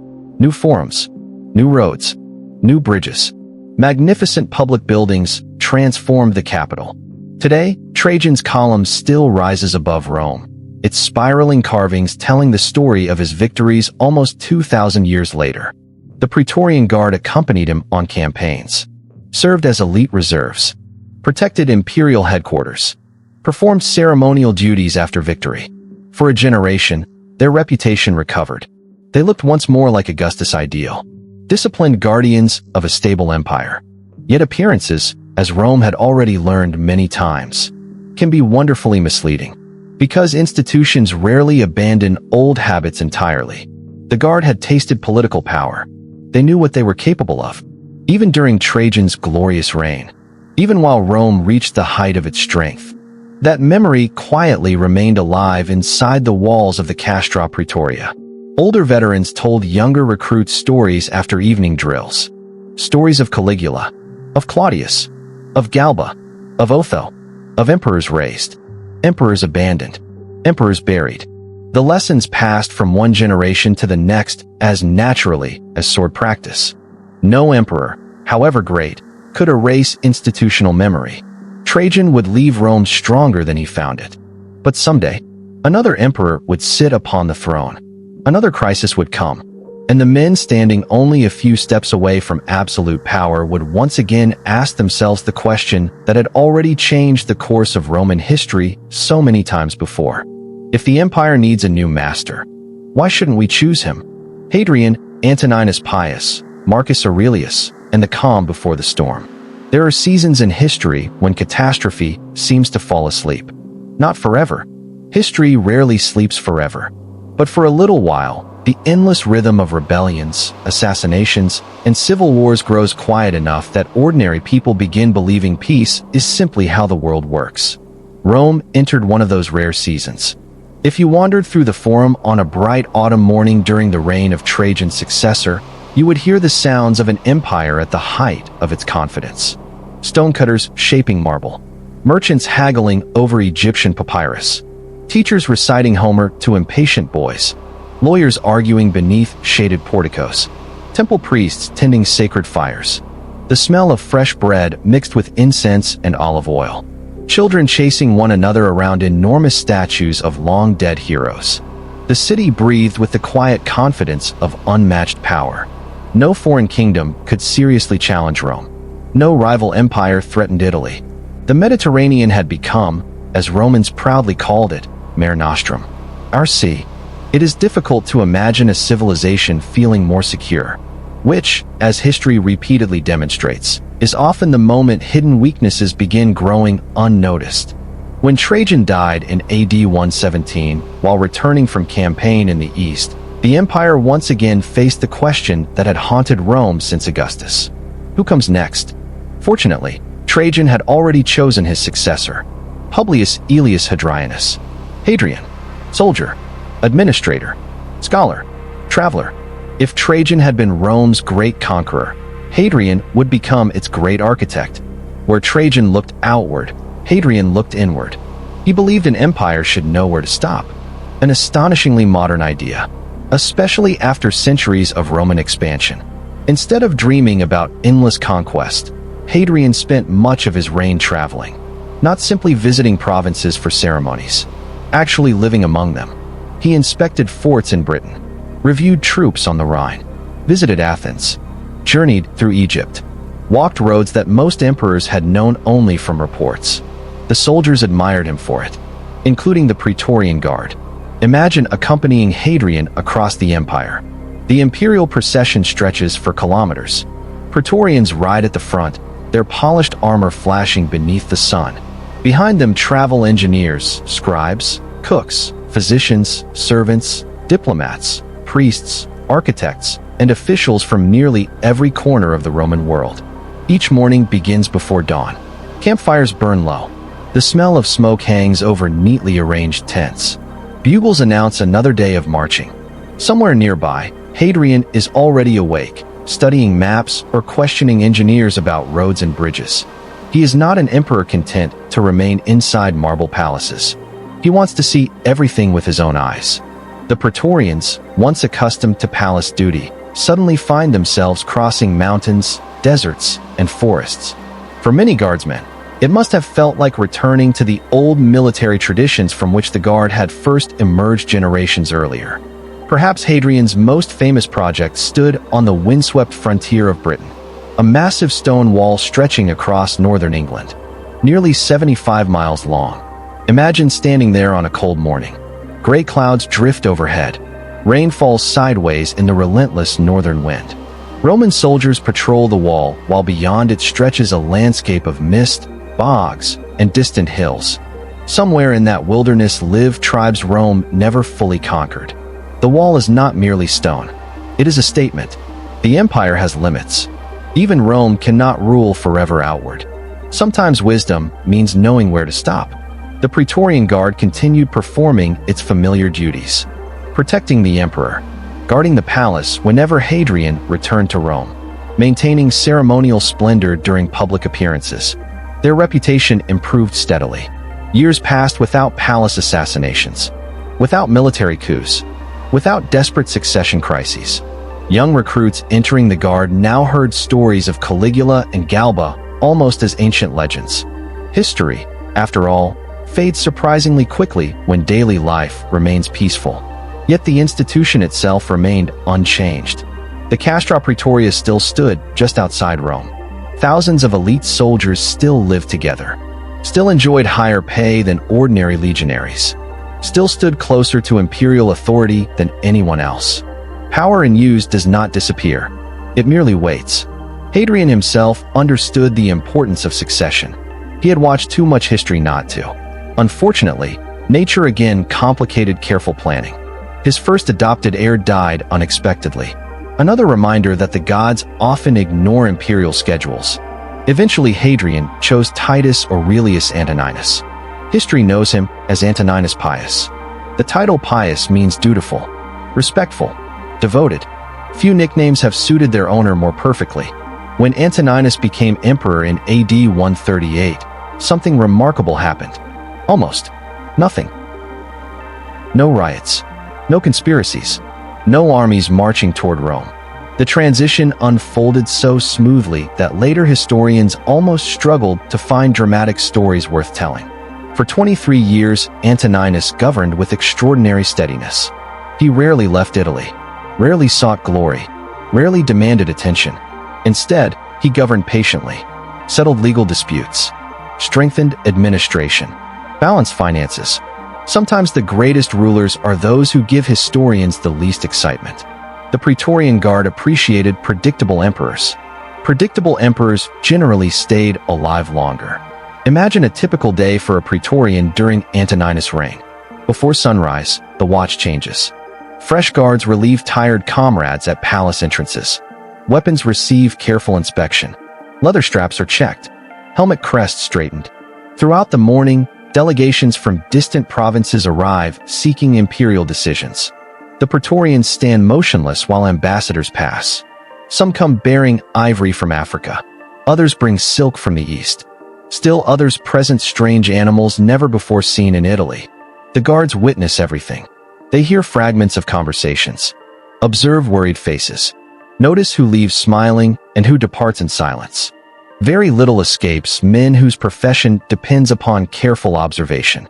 Yet they remain almost invisible. The best bodyguards often are. Antoninus also prepared carefully for the future. He adopted two young men, Marcus Aurelius, Lucius Verus. One a thoughtful philosopher, the other energetic and sociable. Together they represented the next generation of imperial leadership. Again, Rome seemed to have solved succession. Careful planning, mutual respect, orderly transition. Augustus might have smiled. History, however, had grown patient. It no longer rushed toward disaster. It simply waited. In AD 161, Antoninus died peacefully after a long illness. No assassination. No coup. The Senate mourned sincerely. The people mourned sincerely. Even the Praetorian Guard mourned sincerely. His reign had become almost synonymous with stability. Marcus Aurelius and Lucius Verus assumed power together. For the first time, Rome officially possessed two emperors. An unusual experiment. Remarkably, it worked. At least for a while. Marcus Aurelius remains one of history's most admired rulers. Not because he conquered the most land. Not because he built the grandest monuments. Because he thought deeply.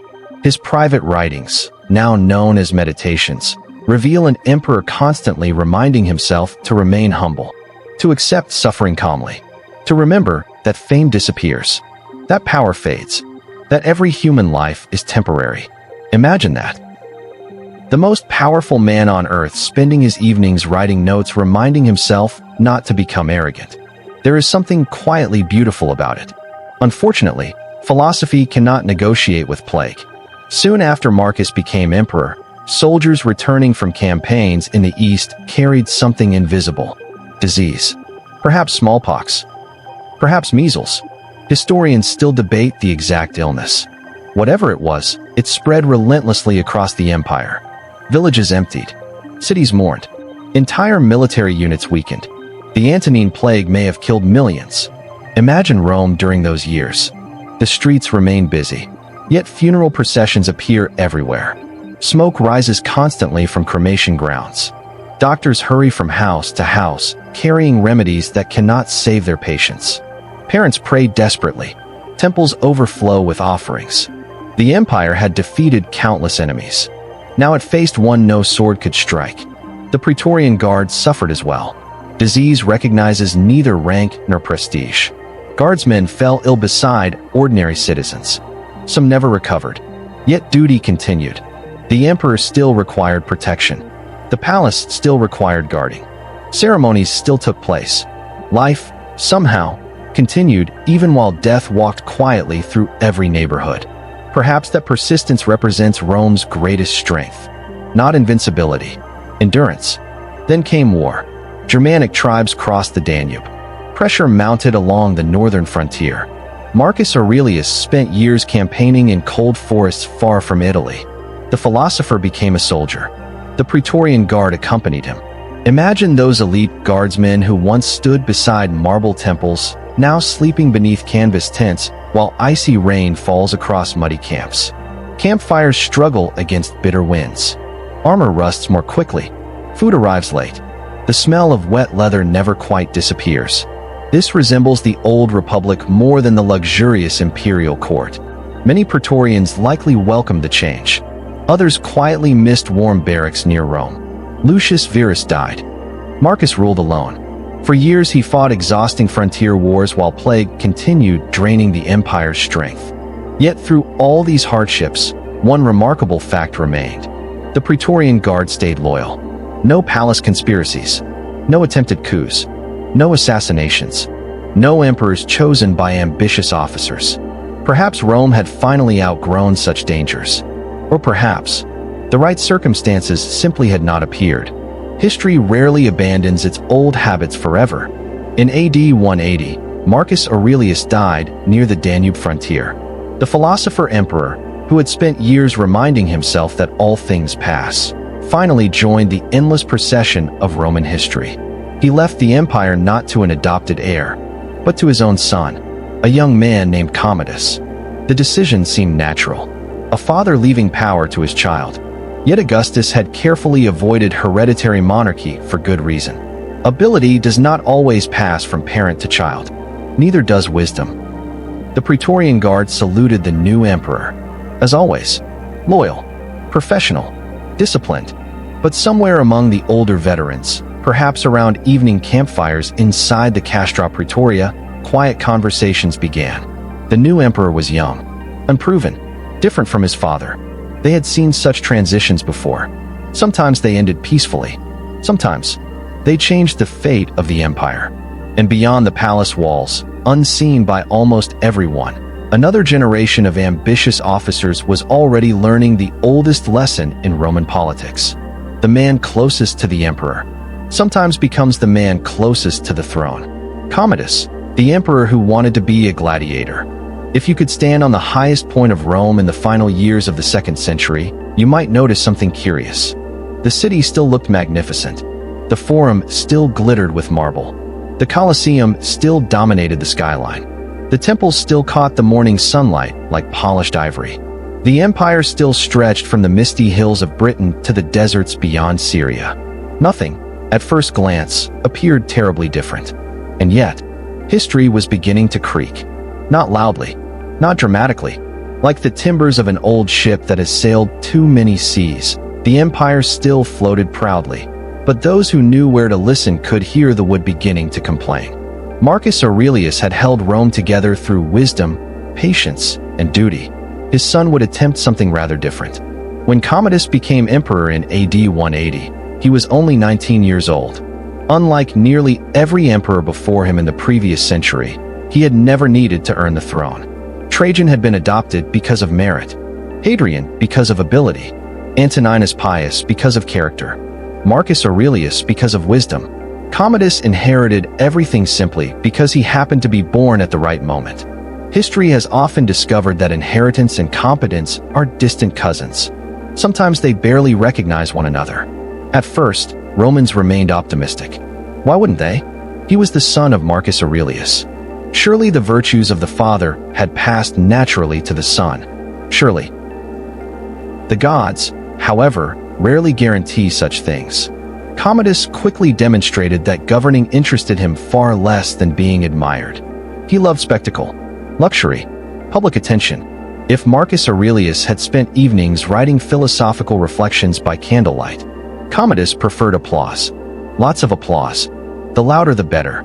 He ended his father's northern campaigns almost immediately. Many soldiers considered this a mistake. Years of hard fighting had nearly secured Rome's northern frontier.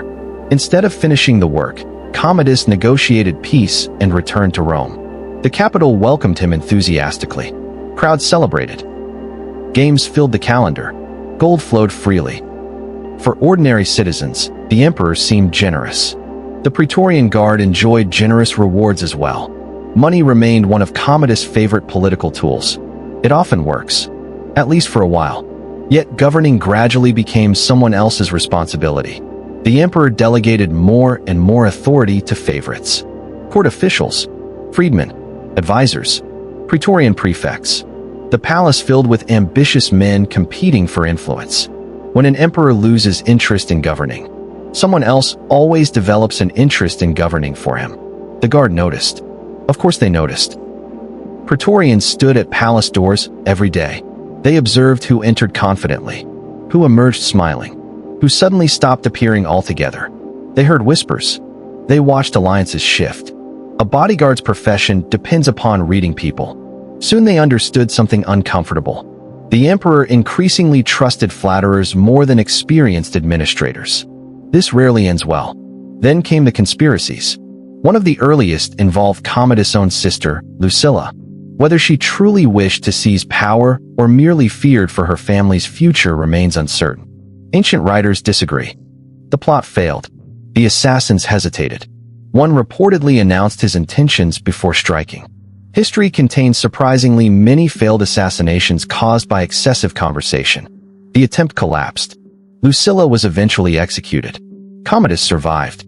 But he changed. Already suspicious by nature, he now trusted almost no one. Executions multiplied. Confiscations increased. The atmosphere inside the palace darkened. The Praetorian Guard found itself performing familiar duties. Investigations. Arrests. Political policing. Again, several Praetorian prefects rose and fell during these years. One in particular deserves attention. Sextus Tigidius Perennis. He became one of the most influential men in Rome. Perennis controlled access to the emperor, managed military appointments, handled imperial security. Sound familiar? Rome had witnessed this pattern before with Sejanus. Whenever an emperor withdrew from active leadership, the Praetorian prefect quietly accumulated extraordinary authority. Perennis reportedly believed himself almost untouchable. History generally punishes people who reach that conclusion. Eventually, accusations reached Commodus. Whether true or invented scarcely mattered. Perennis was executed. His family disappeared. His supporters vanished. Another powerful prefect entered history's long list of cautionary tales. His replacement proved even more remarkable. Marcus Aurelius Cleander. Curiously, Cleander was not a soldier. He had once been a slave. Through intelligence, ambition, and relentless political skill, he rose until he effectively controlled imperial administration. Offices across the empire allegedly became available for purchase. Governorship? Pay enough. Military command? Pay enough. Political promotion? You understand the pattern. Corruption reached astonishing levels. The emperor scarcely seemed interested. As long as entertainments continued, as long as admiration flowed, government became someone else's concern. Ordinary Romans eventually noticed. Food prices rose. Corruption became impossible to ignore. Then famine struck parts of the capital. Hungry crowds gathered. Anger spread. The people blamed Cleander, correctly or not. One day, thousands marched toward the palace demanding justice. Imagine the scene. The summer heat presses down upon the city. Dust rises beneath thousands of sandals. Mothers carry hungry children. Merchants abandon their shops to join the swelling crowd. The shouting grows louder with every street. Inside the palace, panic spreads. Commodus hesitates.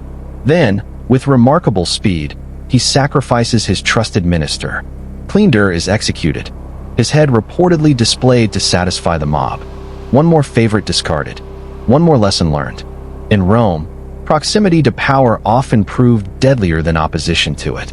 Meanwhile, the emperor developed a new passion, one that astonished and horrified the Roman aristocracy. He wanted to become a gladiator, not merely sponsor games, participate in them. Imagine the reaction.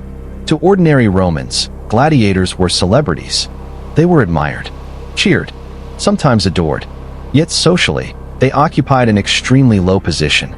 Many were slaves. Others were criminals, professional entertainers. For the emperor of Rome to enter the arena, it was almost unimaginable, like watching a king decide to become a circus performer. The crowds loved it. The Senate did not. Ancient writers describe Commodus entering the Colosseum dressed as Hercules, lion skin draped across his shoulders. Club in hand, he fought exotic animals, bears, ostriches, leopards. According to some accounts, he even fought disabled opponents specially arranged to guarantee victory. The audience applauded enthusiastically. One should remember that refusing to applaud an unpredictable emperor sitting only a few meters away represented an unusually risky career choice. The Senate reportedly watched in embarrassed silence. Imagine senators pretending enthusiasm while privately wondering whether civilization itself had finally become exhausted. The Praetorian Guard accompanied Commodus everywhere, including the arena. They stood watch while the emperor battled carefully selected opponents. One wonders what professional soldiers thought. Men who had faced Germanic warriors in freezing forests, now guarding an emperor pretending to be Hercules before cheering crowds. Perhaps some found it amusing. Others likely found it deeply worrying. Because while Commodus entertained Rome, the machinery of government slowly weakened. Then came vanity on an imperial scale. Commodus began renaming things. Months received new names. Legions received new names. Even Rome itself was briefly renamed after him. He planned to begin a new golden age centered entirely upon his own greatness. Statues multiplied. Portraits became enormous. He increasingly compared himself to gods. Power had crossed the invisible line separating confidence from fantasy. Ancient writers delighted in recording these excesses. Modern historians caution that some stories were undoubtedly exaggerated after his death. Even allowing for exaggeration, the pattern remains unmistakable. The emperor had become detached from reality. Inside the palace, fear returned. Not fear of invasion, fear of unpredictability. Court officials never knew which joke might become an execution, which disagreement might become treason. The Praetorian Guard remained outwardly loyal. Yet some officers quietly began discussing impossible questions. Could Rome continue like this? How long before another crisis erupted? Would someone eventually act? History had taught them that emperors were not immortal, nor untouchable. That someone emerged during the final days of AD 192. A conspiracy formed among people closest to Commodus. His chamberlain, his mistress, Marcia, the Praetorian prefect, Quintus Aemilius Laetus. Notice the familiar pattern. Once again, the commander of the Praetorian Guard stood near the center of imperial politics. The conspirators feared Commodus planned further executions, perhaps their own. Waiting no longer seemed wise. New Year's Eve approached. The emperor reportedly intended to appear before the Roman people as a gladiator on January 1st. For many members of the elite, that final humiliation proved unbearable. The decision was made. Commodus would not see the new year. The first attempt involved poison. Marcia served him wine. The emperor drank. Soon he became violently ill. But Commodus was physically strong. Instead of dying, he began vomiting. The poison failed. History, once again, refused efficiency. The conspirators panicked. Every passing minute increased the danger. If Commodus recovered, everyone involved would perish. A quicker solution became necessary. A professional wrestler named Narcissus entered the emperor's chambers. Commodus, weakened and exhausted, could offer little resistance. Narcissus wrapped powerful hands around the emperor's neck. The struggle lasted only moments. When it ended, the son of Marcus Aurelius lay dead. He was 31 years old. His reign had lasted nearly 13 years. The Antonine dynasty ended not with a battlefield defeat, but inside a private room. Again, Outside the palace, the Praetorian Guard secured the city. Rome awoke on New Year's Day without realizing an emperor had vanished during the night. Soon another name spread through the streets. Pertinax, a respected soldier. Experienced, disciplined, honest. Many hoped he would restore the virtues of earlier generations. The guard accepted him, at least initially. Once more, they stood beside the birth of a new reign. Once more, they believed stability might return. Yet beneath the polished helmets and ceremonial discipline, something had changed forever. The Praetorian prefects had now helped remove multiple emperors. Their influence had become almost expected. The empire still possessed an emperor. The Senate still passed decrees. The legions still guarded distant frontiers. But everyone increasingly understood a truth Augustus had desperately hoped would never emerge. The shortest road to the throne passed directly through the gates of the Castra Praetoria, and the men waiting behind those gates were about to commit the single most astonishing act in the entire history of the Roman Empire. An act so unbelievable that later generations would struggle to believe it had actually happened. Yet it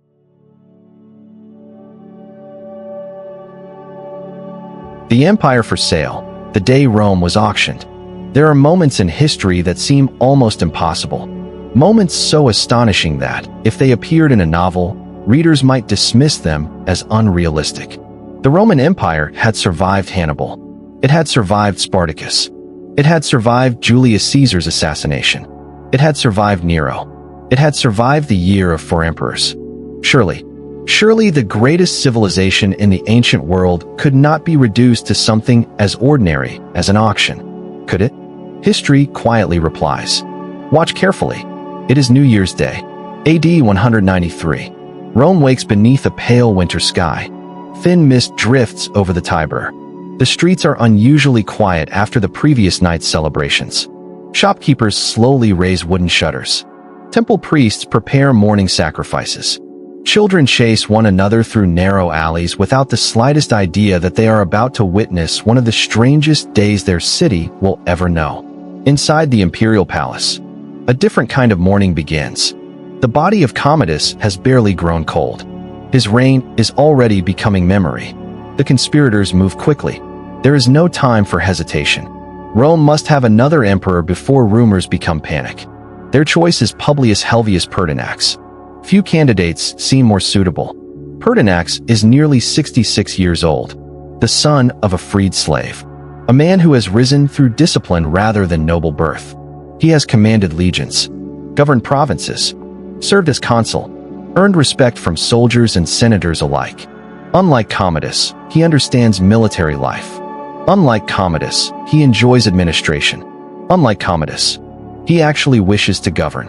When officials first arrive to inform him that he has been proclaimed emperor, Pertinax reportedly thinks they have come to arrest him. Considering Roman politics, this was not an unreasonable assumption. Only after repeated assurances does he reluctantly accept the purple. Imagine his thoughts. At sunrise you expect another ordinary day. By breakfast, you are emperor of Rome. History occasionally changes careers with astonishing efficiency. The Senate approves enthusiastically. Ordinary citizens welcome the news. Many breathe sighs of relief. At last, a serious ruler. A return to order. Even the Praetorian Guard appears willing to cooperate. For now. But beneath the surface, a dangerous misunderstanding is already forming. Pertinax believes he has inherited the empire. The Guard believes it has inherited another employer. Those are not the same thing. From the beginning, Pertinax attempts reform. The imperial treasury has been emptied by Commodus' extravagance. Money must be saved. Discipline must return. Corruption must end. These are sensible goals. Almost everyone agrees. Until the reforms begin affecting them personally. The Praetorian Guard soon discovers that the new emperor expects professionalism, not privilege. Training becomes stricter. Luxury decreases. Rewards become less generous. Some soldiers resent the changes immediately. Others remember Commodus' lavish gifts. Discipline is easier to admire in theory than in practice. Pertinax also makes a critical mistake, one made before by Galba. He promises the Guard a donative, a substantial bonus. Unfortunately, the treasury contains far less money than expected. Payments are delayed.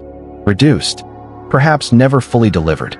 Whether through necessity or miscalculation, disappointment spreads rapidly through the barracks.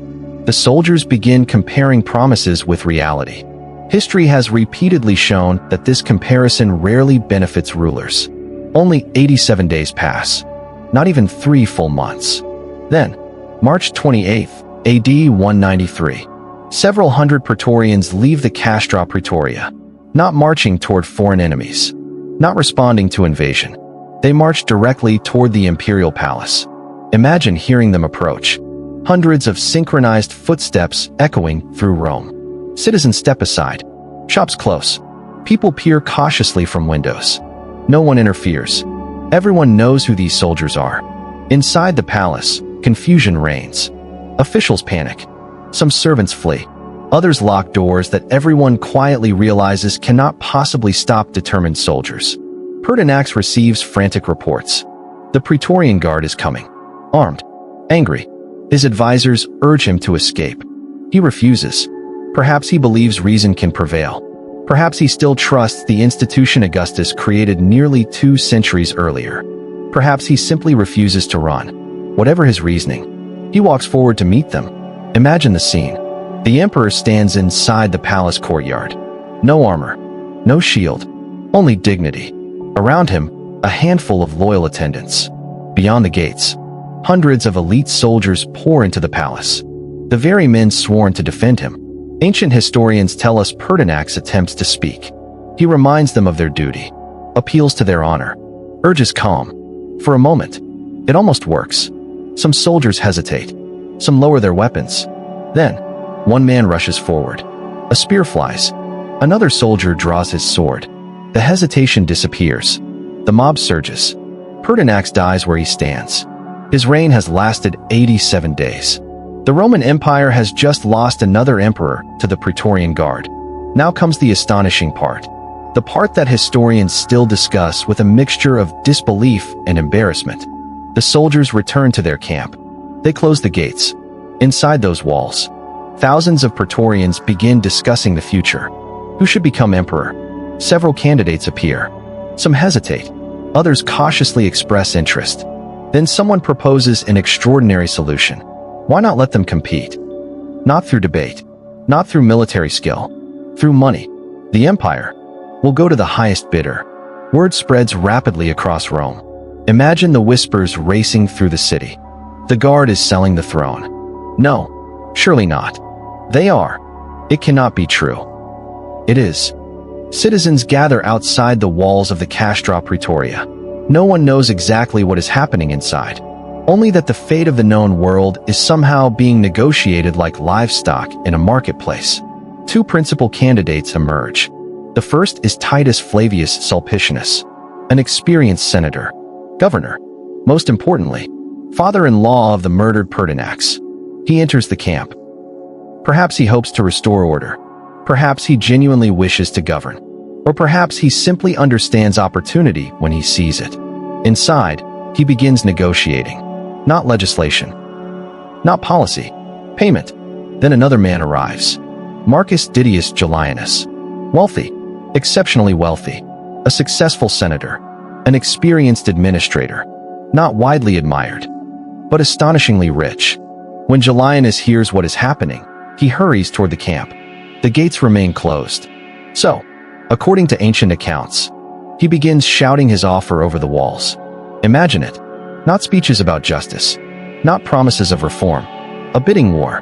One candidate raises the amount. The other raises it again. Thousands of soldiers calculate quietly. Which offer is larger? Which future is more profitable? The numbers become extraordinary. Sulpicianus offers one sum. Julianus immediately exceeds it. More silver. More rewards. More gifts. The Praetorians cheer. Again Julianus increases the offer. Eventually he promises each guardsman 25,000 sesterces. A fortune, far beyond ordinary military pay. The decision is made. The gates open. Julianus enters. The Praetorian Guard proclaims him emperor. Not because he is the wisest. Not because he is the bravest. Not because he commands the strongest army. Because he offered the most money, The Roman Empire has officially been auctioned. One almost wishes this were satire. Yet the ancient historians agree remarkably well on the essential facts, even allowing for exaggeration. The event unquestionably happened. The throne had become a commodity. The institution Augustus created to protect imperial authority had transformed into something he would scarcely recognize. The kingmakers had become merchants. The Senate receives the news with horror. Yet what choice remains? Thousands of armed Praetorians stand behind Julianus. Reluctantly, the senators confirm him as emperor. Some vote while openly weeping. Others remain silent. The forms of legality continue. Everyone understands the reality. Outside the Senate House, ordinary Romans react very differently. The people despise Julianus. Crowds gather. They shout insults, throw stones, curse his name. Whenever he appears in public, angry voices drown out official ceremonies. The emperor possesses soldiers. He lacks legitimacy. That combination rarely lasts. Meanwhile, far beyond Rome, three powerful generals receive astonishing news. In Syria, Pescennius Niger. In Britain, Claudius Albinus. Along the Danube, Septimius Severus. Each commands experienced frontier legions. Each reads reports describing the auction. Each reaches roughly the same conclusion. Rome has gone mad. And if the throne truly belongs to whoever possesses the strongest support, why should they obey a man who purchased it from palace guards? The empire suddenly has 4 potential emperors. Again, only this time, one of them has literally bought his position. Among those 3 generals, one moves fastest. Septimius Severus, commander of the Danubian legions. A veteran soldier. Experienced. Disciplined. Decisive. When his troops proclaim him emperor, Severus accepts immediately. He knows speed matters. He knows hesitation kills. Most importantly, he understands something Julianus does not. The Praetorian Guard numbers perhaps 10,000 men. The frontier legions number many tens of thousands. Experienced frontier veterans generally defeat palace guards. Severus begins marching toward Italy. News travels faster than his army. Every city along the route must choose. Support Julianus or welcome Severus. Most choose remarkably quickly. The Senate quietly watches. The Praetorian Guard prepares nervously. Julianus issues orders, calls for resistance, attempts to organize defenses. Yet confidence evaporates. Even the Guard begins wondering whether they have chosen the wrong investment. Imagine standing upon Rome's walls as reports arrive daily. Severus has crossed another river. Another city has surrendered. Another legion has joined him. The distance grows smaller. The danger grows larger. Inside the Castra Praetoria, soldiers polish armor, inspect weapons, talk late into the night. They had expected another generous employer. Instead, they may have purchased a civil war. History, it seems, charges interest on every reckless decision. And marching steadily toward them through the Italian countryside comes a man unlike any emperor the Guard has faced before. A man who has no intention of negotiating, no intention of bidding, no intention of forgiving. Septimius Severus is coming. And when he arrives, the Praetorian Guard will discover that even kingmakers can lose their crowns. Septimius Severus, the emperor who broke the kingmakers. There are moments when history does not whisper. It does not hint. It does not patiently wait for people to notice. Sometimes history arrives wearing iron armor and carrying a drawn sword. By the spring of AD 193, every road leading toward Rome seemed to carry the same message. Septimius Severus was coming. Not with a delegation. Not with negotiators. With legions. Real legions. The kind that had spent years freezing along the Danube, fighting tribes who had no interest in Roman politics and even less interest in Roman mercy. These were not palace guards accustomed to ceremonial processions. These were frontier veterans. Men who measured distance by weeks of marching and measured success by surviving winter campaigns. They had little patience for auctions. Imagine marching south with Severus' army. Every morning begins before sunrise. The air is cool. The camp comes alive in darkness. Soldiers roll blankets tightly, pack heavy leather bags, sharpen swords already worn from years of campaigning. Someone stirs barley porridge over a smoking fire. The smell of damp earth mixes with wood smoke and horse sweat. A trumpet finally sounds. Thousands of men rise almost as one. The camp disappears within an hour. Tents folded. Fires extinguished. No trace except footprints pressed into the spring mud. The road to Rome awaits. Severus himself rides quietly near the center of the column. He is not a dramatic figure. He rarely delivers grand speeches. Ancient writers describe him as intelligent, patient, and remarkably practical. He understands people. Perhaps more importantly, he understands soldiers. Unlike Julianus, who purchased loyalty. Unlike Commodus, who entertained loyalty. Unlike Pertinax, who tried to lecture loyalty. Severus had earned loyalty. His men had marched beside him, frozen beside him, bled beside him. That kind of loyalty cannot be bought, only lived. As the army advances, something fascinating begins to happen. Cities surrender without resistance. Governors change sides. Officials who only days earlier had sworn loyalty to Julianus suddenly discovered deep admiration for Severus. Politics has always inspired remarkable flexibility. One imagines many senators practicing speeches with different names inserted depending upon tomorrow's news. Prudence, after all, has kept many Roman politicians alive. Inside Rome, Julianus grows increasingly desperate. He issues frantic orders. Strengthen the walls. Gather supplies. Prepare defenses. The Praetorian Guard obeys, at least outwardly. Yet everyone notices one uncomfortable detail. The Guard has not fought a major campaign against hardened frontier legions in generations. Yes, they train constantly. Yes, they remain excellent soldiers. But training fields and real battlefields are distant relatives. The Danube veterans approaching Rome possess years of brutal experience. Many Praetorians quietly understand the difference. Julianus even attempts diplomacy. He sends messengers to Severus, offers compromise, shared power, recognition, almost anything. Severus refuses. There will be no negotiation. The empire, in his view, has already suffered enough humiliation. It is difficult to argue. An emperor chosen through an auction had transformed Rome into the laughingstock of its own provinces. Even distant governors struggled to believe the reports. Surely, they thought, the capital of the greatest empire on earth had not literally sold the throne. Surely, as Severus approaches the city, fear begins spreading through the Praetorian camp.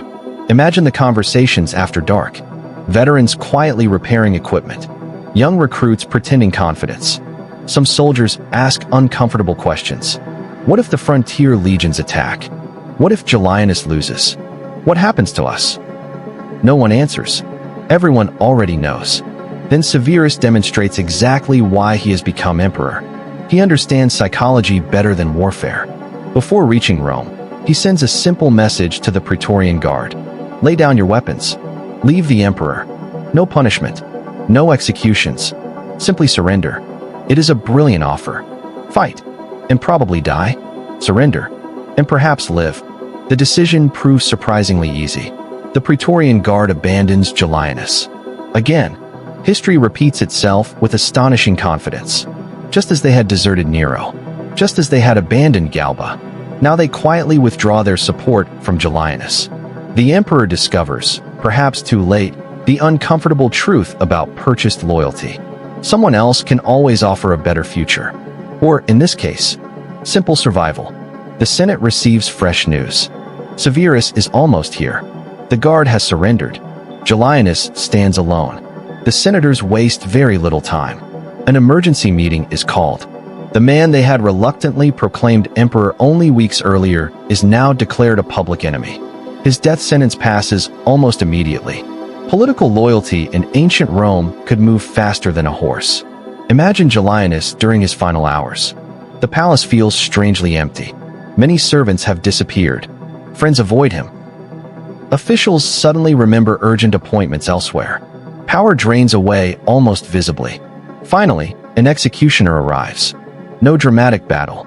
No glorious final speech. Only one frightened man asking quietly, "But what evil have I done?" History rarely answers. Moments later, Didius Julianus is dead. His reign has lasted 66 days. The man who bought the empire never truly possessed it. Severus enters Rome without resistance. The people welcome him enthusiastically. The Senate greets him respectfully. The Praetorian Guard waits nervously. They have surrendered. Surely the new emperor will show mercy. After all, he promised. Severus keeps his promise. At first, he orders the Praetorians to assemble outside the city, unarmed, dressed in ordinary uniforms. No weapons, no armor, no shields. The soldiers obey. Thousands gather in orderly ranks, perhaps relieved, perhaps hopeful. Then, Severus surrounds them, not with Praetorians, with his own Danube legions, fully armed, veterans, experienced killers. Escape becomes impossible. Imagine standing among those Praetorians. The morning is cool. Dust hangs lightly over the parade ground. Suddenly you notice heavily armed legionaries appearing on every side. Ranks upon ranks. Shields locked. Spears ready. No shouting. No panic. Only realization. The emperor begins speaking. His voice carries clearly across the field. He reminds them of their crimes. The murder of Pertinax. The auction. Their betrayal of Rome. Then comes the sentence. Every single Praetorian currently serving is dismissed. Immediately, they must surrender their equipment. Leave Rome. Never return within 100 miles of the capital. The kingmakers have been broken, without a single battle. It is one of the most remarkable moments in Roman military history. Imagine thousands of former elite guards slowly removing helmets, unbuckling swords, stacking shields. Symbols of prestige surrendered one by one. Some men probably feel shame, others anger, many perhaps only exhaustion. Their careers end together. Their influence disappears almost overnight. Augustus' original guard has effectively ceased to exist. But Severus is no fool. He still requires bodyguards. The empire still requires an elite force. So, he creates an entirely new Praetorian Guard. This time, however, recruitment changes dramatically. For nearly 2 centuries, the Guard had largely recruited from Italy. Severus abandons that tradition. Instead, he fills the Guard with soldiers drawn from his own frontier legions. Men hardened by years of campaigning. Veterans from the Danube, from Pannonia, from Moesia. Professional soldiers first, Romans second. The character of the Guard changes forever. Imagine these new recruits entering the Castra Praetoria. The barracks feel familiar, yet different. Many come from distant provinces. Some speak Latin with heavy accents. Others have spent more time sleeping beneath tents than inside permanent buildings. These men are not aristocratic Italians seeking prestige. They are career soldiers. Scarred. Weathered. Practical. The atmosphere inside the camp changes almost immediately. Training becomes harsher. Luxury less important. Discipline more familiar. Severus also understands another lesson. The Praetorian prefect remains an extraordinarily powerful office. He appoints trusted professionals, keeps careful watch, never allows any single subordinate to become another Sejanus. At least not intentionally. Experience has taught him caution. Power delegated too freely eventually develops ambitions of its own. Meanwhile, Severus still has rivals. 2, in fact. Pescennius Niger in the east. Claudius Albinus in Britain. The civil war has not ended. Rome itself is secure. The empire remains divided. Severus moves quickly. He defeats Niger after several hard campaigns. Then, years later, turns westward against Albinus. One by one, his rivals disappear. By AD 197, he rules alone. For the first time in years, the empire again possesses a single uncontested emperor. The new Praetorian Guard fights beside him, not merely standing watch in palace corridors.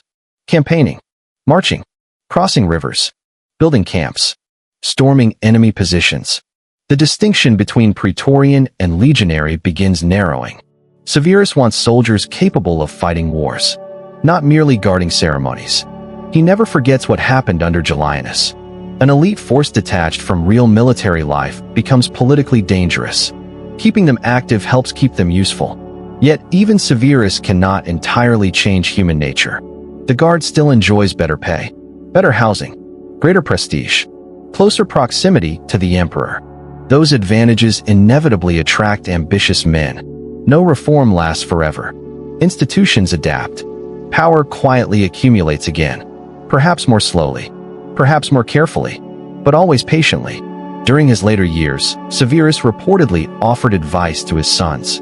Ancient historians preserve it in remarkably simple words. Keep the soldiers rich and ignore everyone else. It sounds cynical. Perhaps it was. Yet Severus had spent decades observing Roman politics. He understood that emperors ruled because armies accepted them. The Senate mattered. The people mattered. The law mattered. But soldiers decided whether tomorrow's emperor actually survived until tomorrow evening. No one understood that lesson better than the commander who had dismantled the old Praetorian Guard. In AD 211, while campaigning in Britain, Septimius Severus died far from Rome. His body would travel home. His reputation already secure. He had restored order, punished the kingmakers, created a stronger military, rebuilt imperial authority. Yet he also left something dangerous behind. He had made the army more central to politics than ever before. The Praetorian Guard had been humbled, but the soldiers of Rome had learned a lesson that could never be forgotten. If armies created emperors, then every powerful general might someday dream of becoming one. And waiting back in Rome, inside the rebuilt Castra Praetoria, the Guard was quietly preparing to serve a new generation of rulers. One of them would become one of the most feared emperors in Roman history. His name was Caracalla, and even Septimius Severus' reforms would not be enough to restrain what came next. Caracalla, the emperor who trusted only the sword. If you wander through the ruins of Rome today, there is one monument that still seems almost impossibly vast. The Baths of Caracalla. Even in ruin, they feel enormous. Towering brick walls, endless vaulted ceilings open to the sky, broken marble columns scattered like forgotten giants. Standing there in the quiet of a modern afternoon, it is difficult to imagine that this place once echoed with thousands of voices. The splash of water, the laughter of children, merchants making deals, philosophers arguing over wine, soldiers relaxing after duty, steam drifting upward through sunlight pouring from immense windows. It was one of the greatest public bath complexes ever constructed. And yet, the emperor who gave his name to it would be remembered far less for building baths than for bathing the empire in fear. When Septimius Severus died in AD 211 at the distant city of Eboracum, modern York, his final advice reportedly echoed inside the imperial tent. Be harmonious with each other. He was speaking to his sons, Caracalla and Geta. Together, they were supposed to rule the empire. It sounded reasonable. History smiled sadly, because brothers with equal power rarely remain brothers for very long. They become rivals. Imagine the journey back to Rome. The funeral procession stretches for miles. The ashes of Severus travel south under heavy guard. Praetorians ride silently beside the imperial carriage. Veteran soldiers lower their eyes as it passes. Many of them had served with Severus for decades. They remembered the marches across the Danube, the battles in the east, the civil wars that had restored order. Now their emperor was gone. Only his sons remained. One wonders how many old soldiers quietly worried during those long weeks on the road. Perhaps they had already seen too much history to expect a peaceful future. Caracalla and Geta could scarcely tolerate one another. Ancient writers describe endless arguments, separate groups of advisors, separate palaces, separate banquets, even separate entrances whenever possible. Imagine attempting to govern the largest empire on earth while refusing to eat dinner with your co-emperor.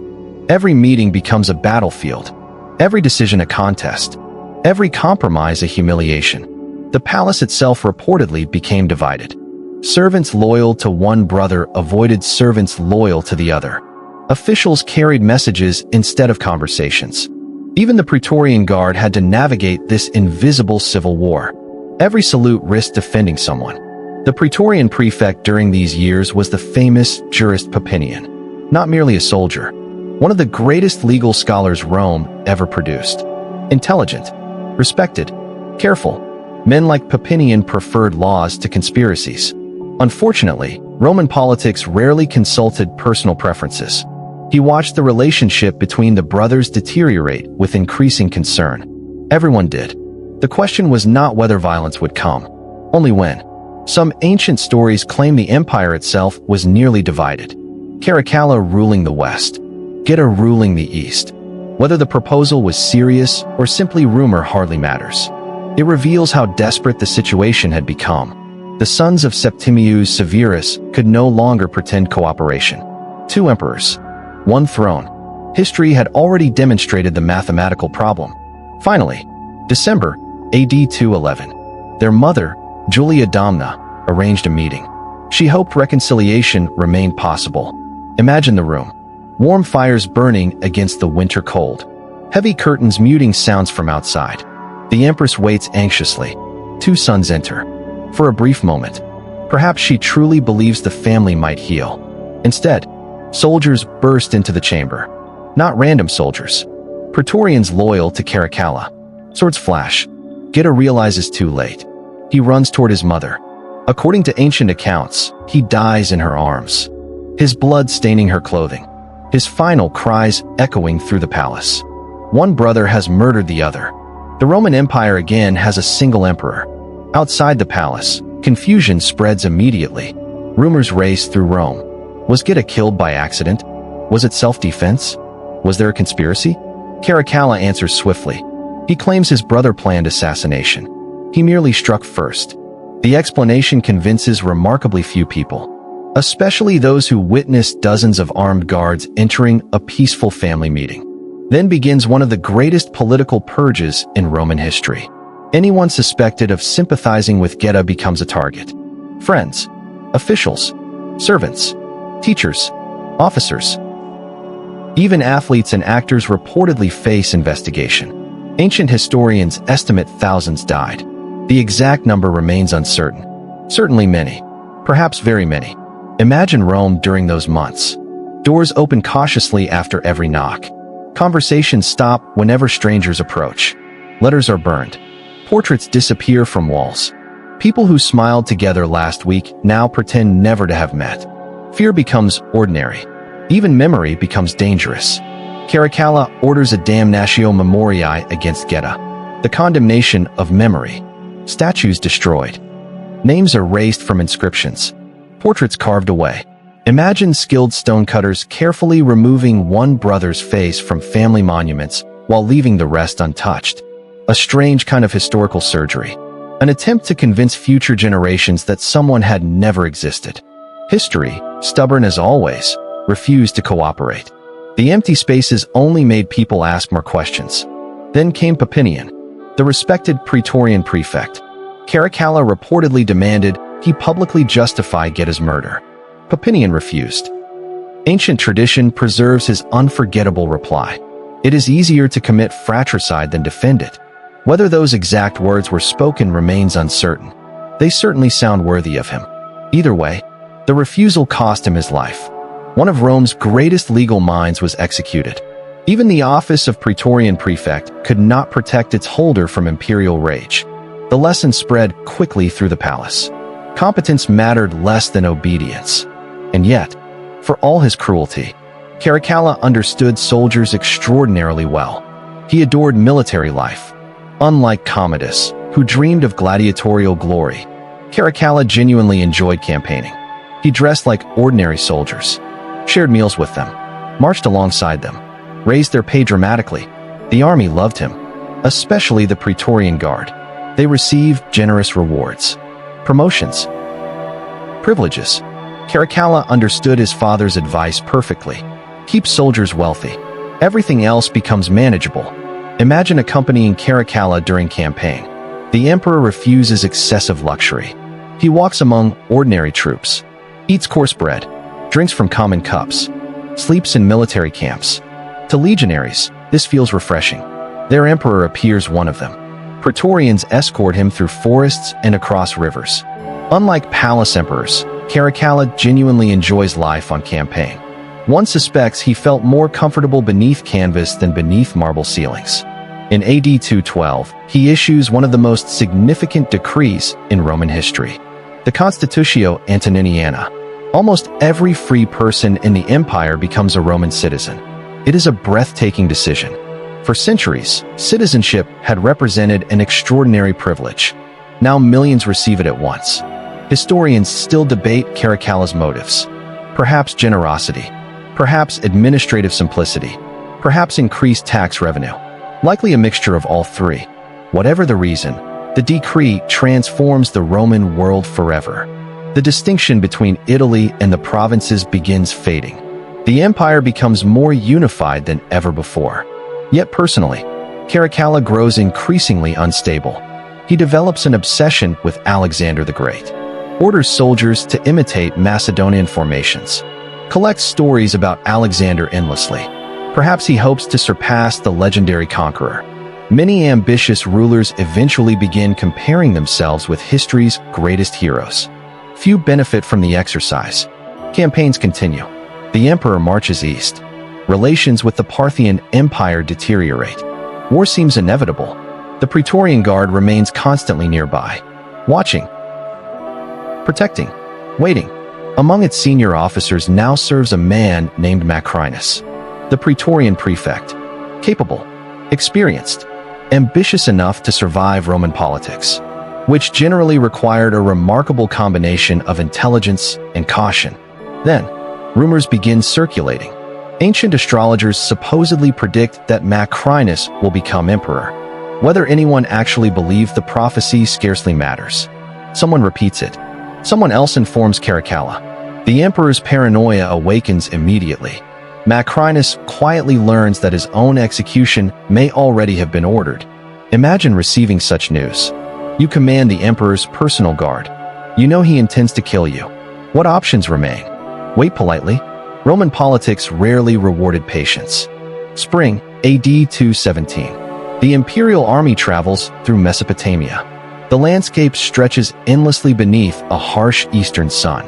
Dust rises with every footstep. The roads are long. The days unbearably hot. On April 8th, Caracalla decides to stop during the journey. Ancient historians record an almost painfully ordinary detail. He leaves the road to relieve himself.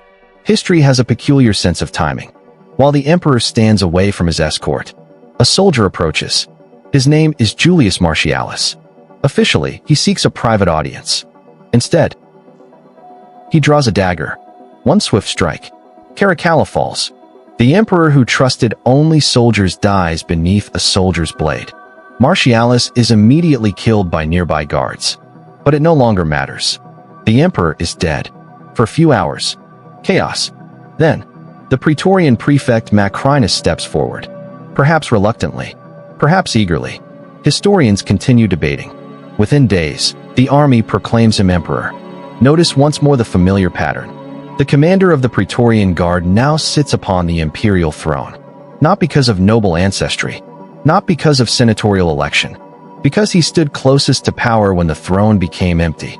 Augustus would scarcely recognize what his bodyguard had become. Macrinus achieved something unprecedented. He became the first Roman emperor who had never served as a senator. The first emperor raised directly from the equestrian order.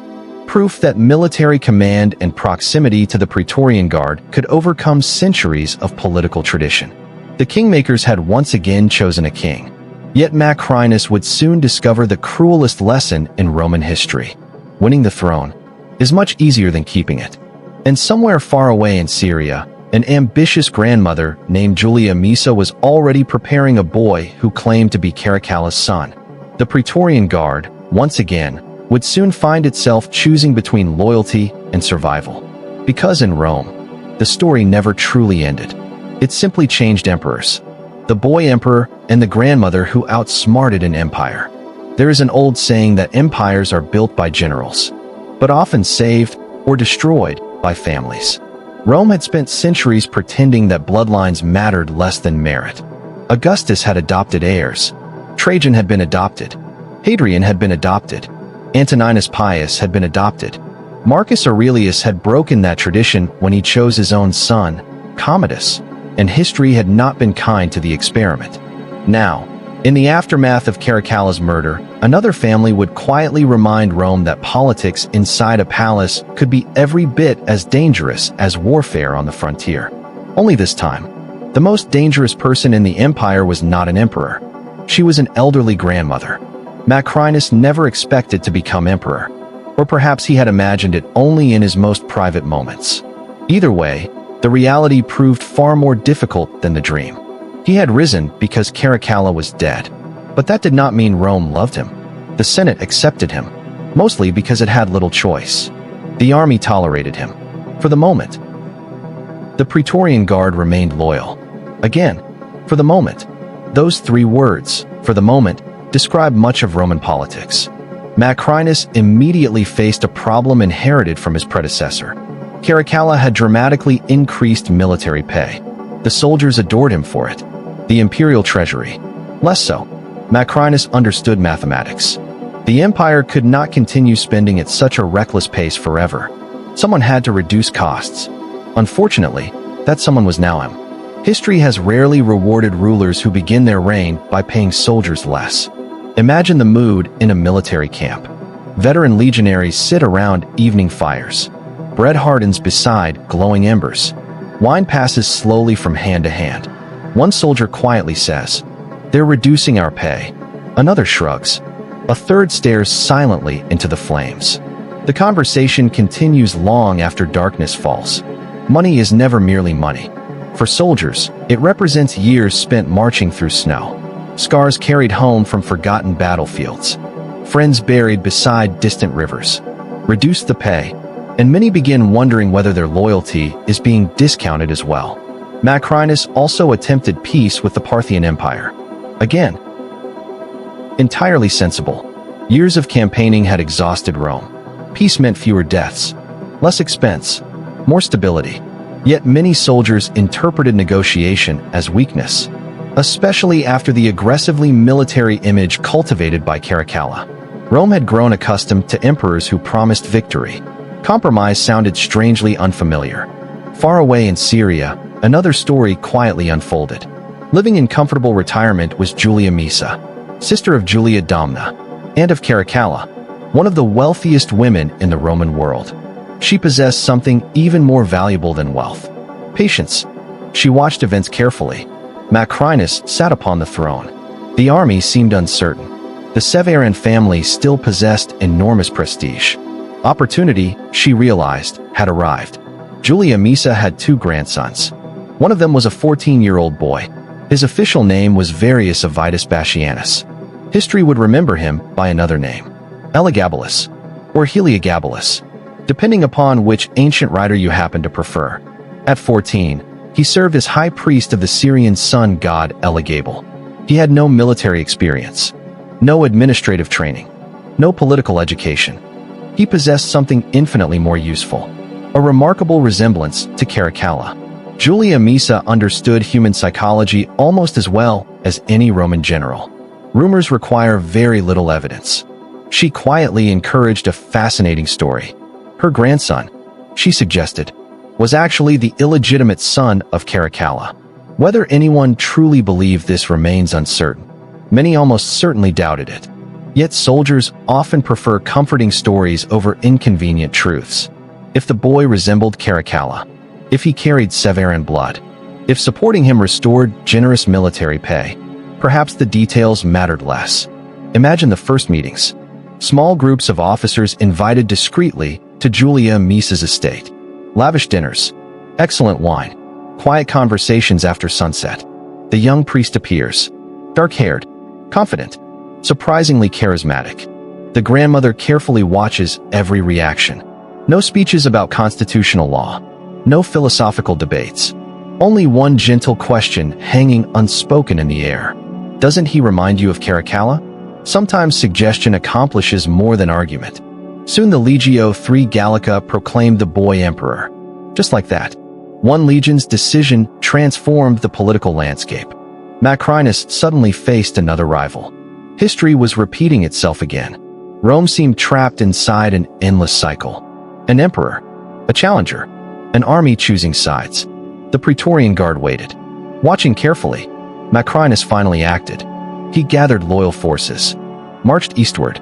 The decisive battle took place near Antioch in AD 218. Imagine the Syrian summer.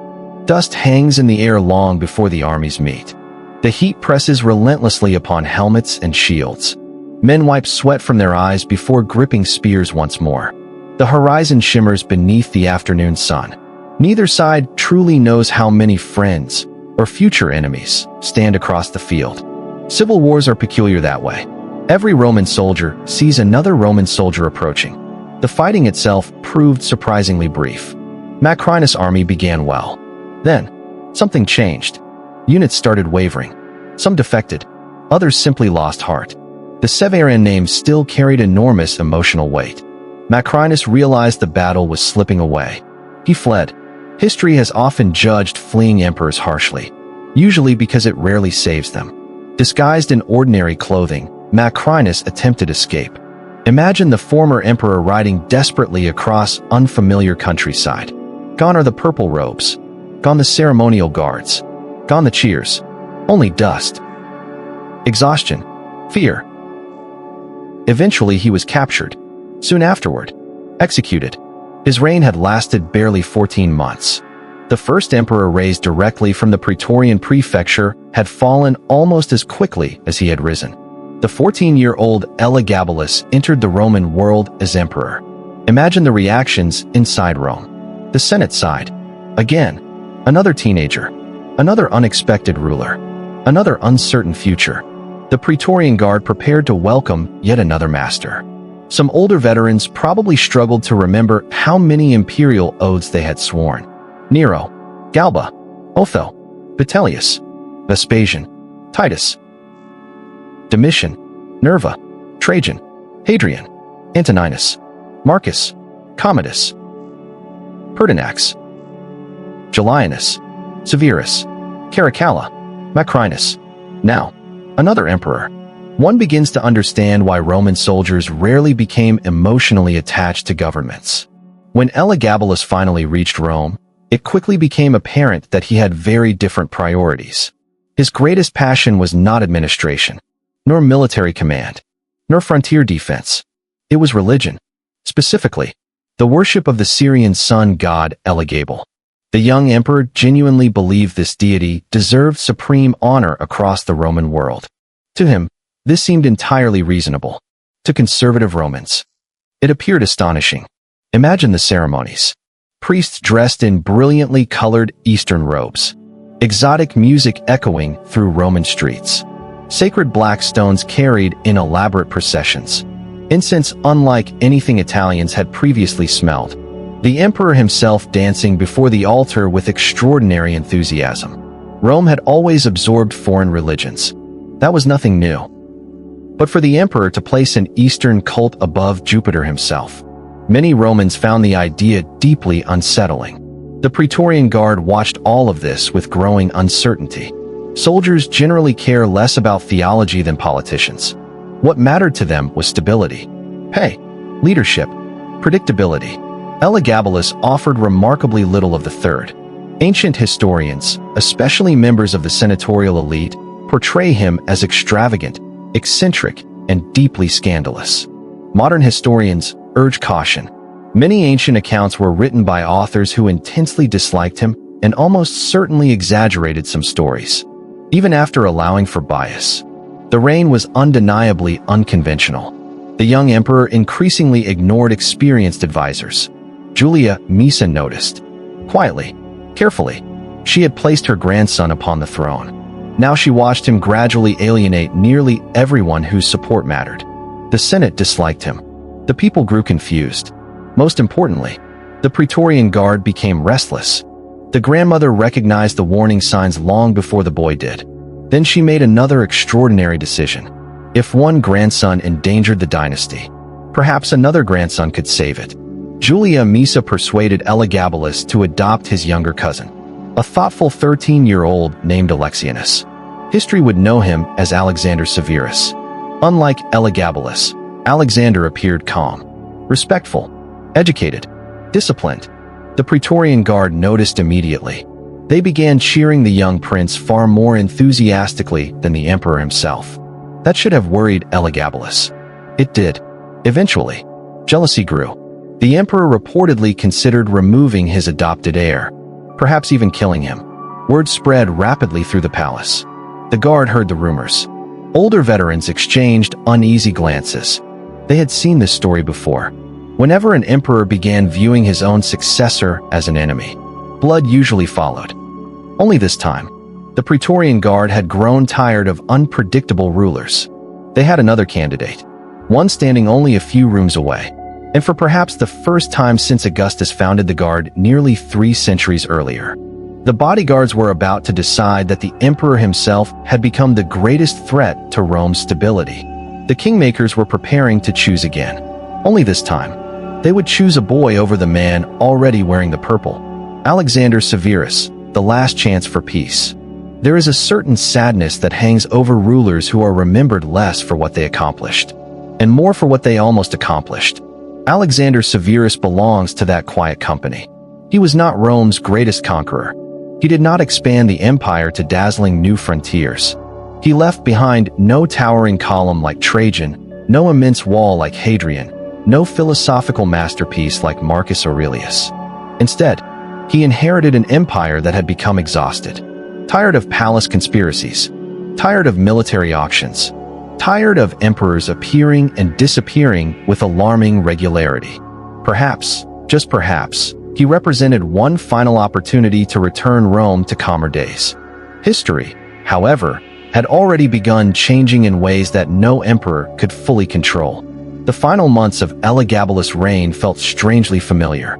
The palace echoed with rumors. The Praetorian Guard whispered among themselves. Julia Maesa, the remarkable grandmother who had already made one emperor, quietly prepared to make another. Alexander, still only a teenager, grew increasingly popular. The soldiers admired his calm behavior. The Senate appreciated his respectful manners. Ordinary Romans found him reassuring. Unfortunately, popularity is rarely something insecure rulers enjoy sharing. Imagine the corridors of the imperial palace during those tense weeks. Servants carry messages without making eye contact. Praetorians stand at every doorway, saying very little. Everyone senses something approaching. No one speaks its name. Some evenings the palace seems unnaturally quiet.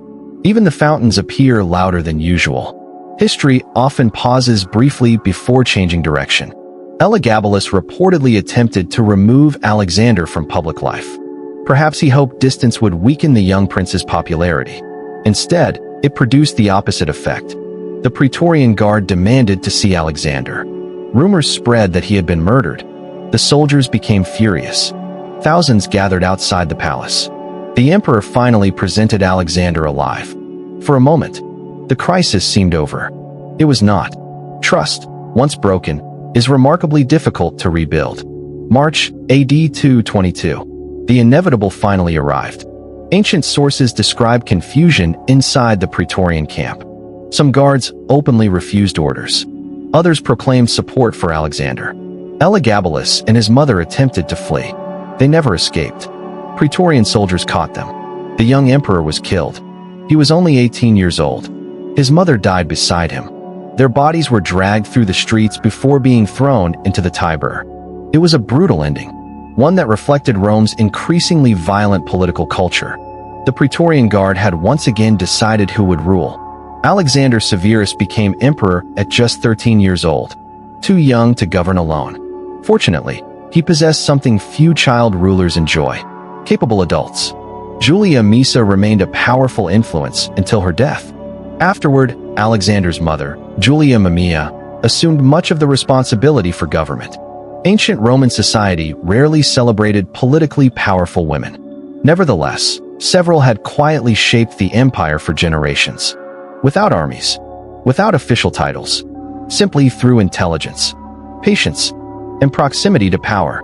Imagine the first meeting between the young emperor and the Praetorian Guard.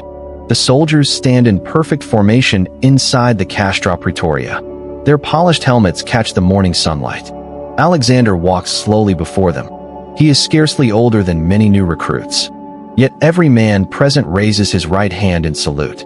Every man swears loyalty. One wonders what the older veterans thought. Had they sworn this oath too many times already? Did they truly believe this boy would remain emperor? Or had experience taught them never to grow too attached? The early years of Alexander's reign proved surprisingly successful. Experienced advisors returned. Financial discipline improved. The Senate regained some influence. Corruption decreased. Legal reforms resumed. The atmosphere inside Rome gradually became calmer.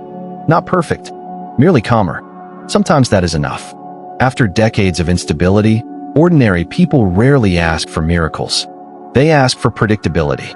Alexander himself developed an unusual reputation. He preferred discussion over shouting, negotiation over violence, learning over spectacle. Ancient writers describe him surrounding himself with philosophers, lawyers, and scholars. His household reportedly included images not only of traditional Roman heroes, but also respected thinkers from many cultures. Whether every story is accurate matters less than the impression they create. Alexander wished to appear thoughtful, reasonable, measured, qualities Rome had not seen consistently for quite some time. The Praetorian Guard adapted comfortably. They continued ceremonial duties, protected the palace, escorted imperial processions. Training remained rigorous. Discipline remained firm. Many officers appreciated serving an emperor whose greatest passion was administration rather than paranoia. Life inside the Castra Praetoria settled into familiar rhythms. Morning inspections, weapons practice, guard rotations, evening meals shared among old friends. For a little while, Rome almost remembered what stability felt like. But while peace returned inside the capital, the world beyond Rome's frontiers was changing. Quietly, profoundly. To the east, the old Parthian Empire collapsed. In its place arose a new power, the Sasanian Persian Empire. Unlike the later Parthians, the Sasanians possessed extraordinary ambition. Their kings dreamed not merely of defending Persia, but defeating Rome. A dangerous dream, because unlike many previous enemies, the Sasanians matched Roman organization remarkably well. They were disciplined, centralized, confident. A worthy rival had appeared. In AD 231, war erupted. Alexander marched east. The Praetorian Guard accompanied him, as always. Imagine the long caravan crossing Syria. The sun rises over endless deserts painted gold. Camels carry supplies. Legionaries march beneath clouds of fine dust. Praetorians ride close beside the emperor. The air smells of leather, sweat, and dry earth. Somewhere beyond the horizon waits an enemy unlike any Rome has faced in generations. The campaign achieved mixed results. Neither side gained decisive victory. Alexander claimed success. The Persians claimed success. Modern historians politely describe the outcome as inconclusive. Ancient rulers rarely advertised inconclusive campaigns. Triumphal celebrations proved far more popular. Still, the eastern frontier held. For the moment. Soon another crisis demanded attention. This time, the German frontier. Tribes along the Rhine grew increasingly aggressive. Alexander moved north with the army. Again the Praetorian Guard marched beside him. The scenery changed dramatically. Gone were eastern deserts. Now dense forests stretched endlessly beneath gray skies. Cold rain soaked tents. Mud clung stubbornly to boots. The soldiers complained constantly. Soldiers have maintained remarkable consistency across history. Alexander faced a difficult decision. War or diplomacy? He chose negotiation. He offered money to certain Germanic leaders in exchange for peace. From a practical perspective, the strategy possessed considerable logic. Paying gold often costs less than years of warfare. Lives are saved. Villages survive. Trade continues. Yet armies seldom admire diplomacy, especially professional soldiers eager for victory. Many officers interpreted negotiation as weakness. Among the loudest critics stood a towering Thracian officer named Maximinus. Enormously tall, exceptionally strong, a career soldier respected by the rank and file. His name would soon become unforgettable. Imagine the mood inside the military camp during those final weeks. Rain drums steadily upon leather tents. Campfires struggle against damp wood. Veterans quietly sharpen swords. The younger soldiers complain that the emperor speaks more with lawyers than warriors. The conversations grow increasingly bitter. Some men insist Rome needs another Marcus Aurelius. Others say it needs another Septimius Severus. Almost no one mentions Alexander. Silence, in politics, often speaks louder than criticism. Then, spring, AD 235, near Mogontiacum, modern Mainz. The army mutinies. Not just one legion. Many. They proclaim Maximinus emperor. The decision spreads rapidly through the camp. Alexander suddenly realizes the danger. He still possesses the Praetorian Guard. Surely they will protect him. Surely. History has become painfully familiar. The Praetorians hesitate. Some remain loyal. Others quietly watch. Many understand that the ordinary legions now overwhelmingly support Maximinus. To resist would mean civil war, perhaps certain defeat. Alexander and his mother retreat to their tent. Outside, armed soldiers approach. No dramatic battle follows. No heroic final stand. Only the sound of boots crossing wet ground. Ancient historians tell us both mother and son were killed together. Alexander was 26 years old. His reign had lasted 13 years. With his death, the Severan dynasty ended. Something larger ended as well. For over 2 centuries, Rome had usually been ruled by men connected to Augustus' imperial system. That age was now over. The army had openly chosen one of its own. A frontier commander, not a senator, not an adopted heir, not a member of the imperial family. The soldiers had decided. The Praetorian Guard had not led this revolution. For perhaps the first time, they had followed it. The balance of power had shifted. The frontier legions now outweighed the palace guard. A new era had begun. Historians would later call it the crisis of the 3rd century, an age of nearly constant civil war, dozens of emperors, countless rebellions, economic collapse, foreign invasions, plague, fragmentation. The Praetorian Guard would continue to play its familiar role, but it would no longer be the only kingmaker. Now, almost every army in the empire believed it possessed the right to choose an emperor. And when every sword claims the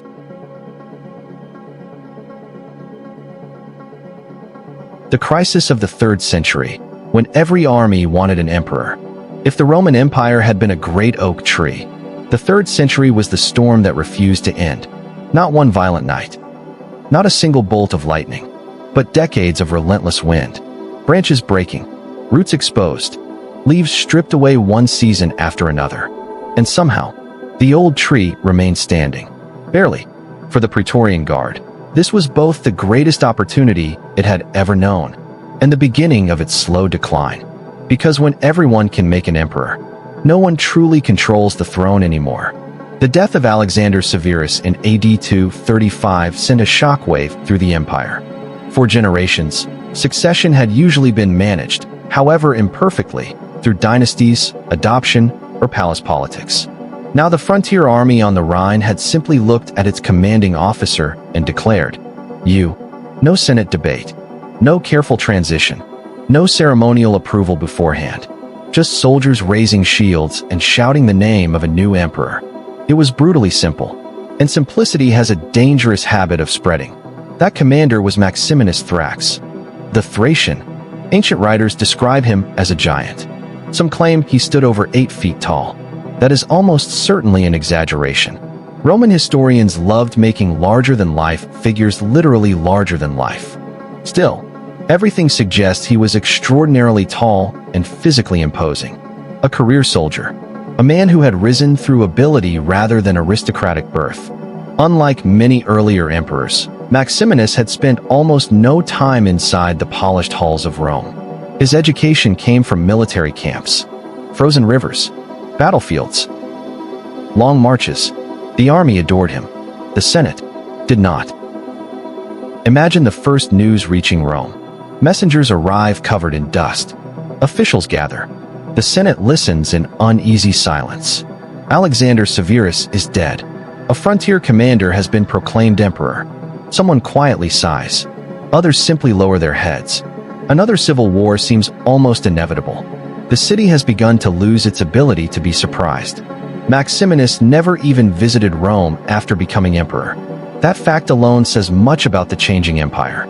For centuries, the capital had been the heart of Roman politics. Now an emperor could rule almost entirely from military headquarters. The frontier mattered more than marble. The army mattered more than ceremony. The Praetorian Guard noticed. Their proximity to the palace no longer guaranteed unrivaled influence. The emperor himself rarely occupied the palace. Life inside the Castra Praetoria began changing. Imagine an older guardsman speaking to a young recruit during evening watch. "When I joined," the veteran says quietly, "the emperor lived here. He gestures toward the illuminated palace. We saw him almost every day. The younger soldier shrugs. I've never met him. Neither statement is unusual, yet together they reveal how much Rome had changed. The center of imperial power was drifting toward the frontiers. Maximinus demanded heavy taxation. He needed money. Armies consumed enormous resources. Campaigns never seemed to end. Every province felt the burden. Soon resentment spread, especially among wealthy landowners, especially inside the Senate, especially in Africa, where an elderly governor named Gordian unexpectedly found himself proclaimed emperor. Actually, two Gordians, father and son. History had become so accustomed to multiple emperors that it barely paused to notice. The Senate eagerly supported the rebellion. At last, an alternative to Maximinus. Rome celebrated. Coins bearing the Gordians' faces appeared almost immediately. The Praetorian Guard watched cautiously. Experience had taught them that early celebrations often ended badly. Indeed, within weeks the younger Gordian died in battle. The older Gordian hanged himself. Their reign had lasted barely 3 weeks. Hope vanished almost as quickly as it had appeared. The Senate panicked, choosing another pair of emperors, then eventually recognizing a young grandson, Gordian III. Imagine being a 13-year-old boy suddenly informed that you are emperor of Rome. One suspect's Roman childhoods were unusually stressful. Meanwhile, Maximinus marched toward Italy. Civil war seemed unavoidable. Yet fate intervened once more. As his army besieged the city of Aquileia, supplies dwindled. Food became scarce. The soldiers grew hungry. Imagine weeks of rain, empty wagons, spoiled grain, tired horses. Every day the walls remain standing. Every day frustration grows. Eventually, the army reaches a conclusion. The siege is hopeless. The emperor is responsible. One night, a group of soldiers entered Maximinus' tent. By morning, both Maximinus and his son were dead. Their heads traveled to Rome as proof. The Senate rejoiced. The Praetorian Guard saluted another emperor. The cycle continued. If someone had tried to draw the Roman family tree of emperors during these years, they might eventually have surrendered and gone home. Emperors appeared, disappeared. Some ruled months, others only weeks. Many died violently. Nearly all depended upon whichever army happened to support them that particular season. The throne had become astonishingly unstable. The Praetorian Guard remained important. But notice something subtle. Increasingly, it reacted rather than initiated. Frontier armies proclaimed emperors first. The Guard then decided whether resistance seemed worthwhile. Its monopoly on political influence had quietly dissolved. Gordian III eventually matured into a capable young ruler. Or perhaps, more accurately, he benefited from capable advisors. One man stood above all others. Timesitheus, the Praetorian prefect. Here again we encounter the remarkable office that never quite disappeared from history. Timesitheus was intelligent, organized, respected by soldiers. He effectively managed imperial government while the young emperor learned. For a brief moment, Rome seemed almost stable again. Imagine the prefect's daily routine. Before sunrise, petitions already cover his desk. Military reports arrive from the Rhine. Tax records from Egypt. Diplomatic messages from Persia. Requests from governors. Disputes between merchants. Everything eventually reaches the Praetorian prefect. The office has evolved far beyond commanding bodyguards. It now resembles something close to a prime minister. The emperor may wear purple, but administration increasingly depends upon experienced officials. Then tragedy struck once again. Timesitheus died suddenly during campaign against Persia. Illness? Poison? Ancient historians never reached agreement. His death created another vacuum. Into that vacuum stepped another ambitious prefect, Marcus Julius Philippus. History remembers him simply as Philip the Arab. Soon afterward, Gordian III died under mysterious circumstances. Perhaps in battle, perhaps murdered. The sources disagree. Philip became emperor. Notice the pattern. Again, a Praetorian prefect. Again, standing nearest the throne when it became empty. Philip ruled during an extraordinary anniversary. In AD 248, Rome celebrated its 1000th birthday. Imagine the festivals. Exotic animals fill the arenas. Processions wind through decorated streets. Musicians perform day and night. Temples overflow with sacrifices. Fireworks did not yet exist. Had they existed, the Romans would almost certainly have used far too many. For a few brief weeks, the empire celebrated itself. 1,000 years. What civilization could ever surpass Rome? The answer, quietly waiting beyond the frontiers, was time. Even while festivals filled the capital, trouble gathered everywhere else. Germanic invasions, Persian attacks, economic inflation, local rebellions. The empire seemed permanently exhausted. Every solution created two new problems. Every victory cost more than the last. The treasury emptied faster. The armies demanded higher pay. The people paid heavier taxes. No emperor remained secure for long. The Praetorian Guard adapted as it always had. New emperor? Swear another oath. New dynasty? Change the banners. New portraits? Replace the old ones. One imagines the craftsmen responsible for carving imperial statues becoming astonishingly efficient during these years. Then came Decius, another frontier commander, another army, another civil war. Philip died in battle. The throne changed hands. Again, the rhythm became almost mechanical. Emperor, campaign, rebellion, death, repeat. It is tempting to imagine ordinary Romans gradually losing interest in the names altogether. After all, why memorize an emperor who might not survive the harvest? By the middle of the 3rd century, something profound had happened. The Praetorian Guard still protected emperors, still influenced politics, still occupied the famous barracks outside Rome. But it no longer stood alone. The Rhine armies believed they could choose emperors. The Danube armies believed they could choose emperors. The Eastern armies believed they could choose emperors. Power had fragmented. The Guard had created the idea of kingmakers. Now the entire Roman military had adopted it. And ideas, once released into the world, are almost impossible to imprison again. The old order founded by Augustus was fading into memory. A new Rome was struggling to be born. It would require extraordinary men to save it. Men like Aurelian, men like Diocletian, and eventually, one emperor who would look at the Praetorian Guard, the institution that had shaped nearly 3 centuries of Roman politics, and decide that enough was enough. Its final chapter was approaching, but before the Guard disappeared, it would witness one last transformation of the Roman world. Aurelian, the emperor who saved Rome, but could not escape Rome.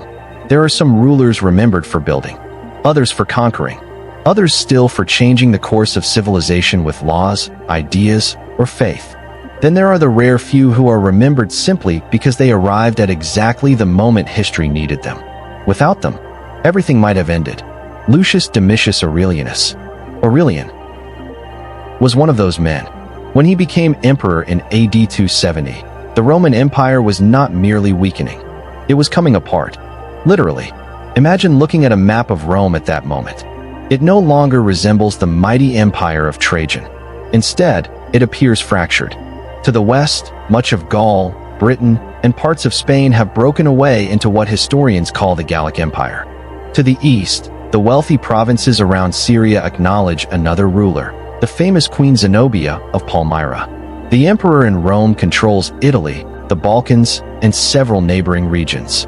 3 empires now occupy what had once been one. The Mediterranean, once called Mare Nostrum, our sea, now feels like 3 separate worlds.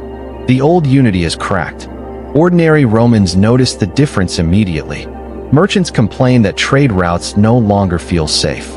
Coinage loses value almost monthly. Prices climb steadily. Travel becomes more dangerous. Even letters take longer to arrive. Imagine a merchant standing beside the docks at Ostia. Ships still arrive. The gulls still circle overhead. The smell of salt and fish still fills the air. Yet fewer vessels enter the harbor. The conversations have changed. No one asks, "How is business?" They ask, "Have you heard who rules Gaul this week?" The Praetorian Guard continues its familiar routines inside Rome.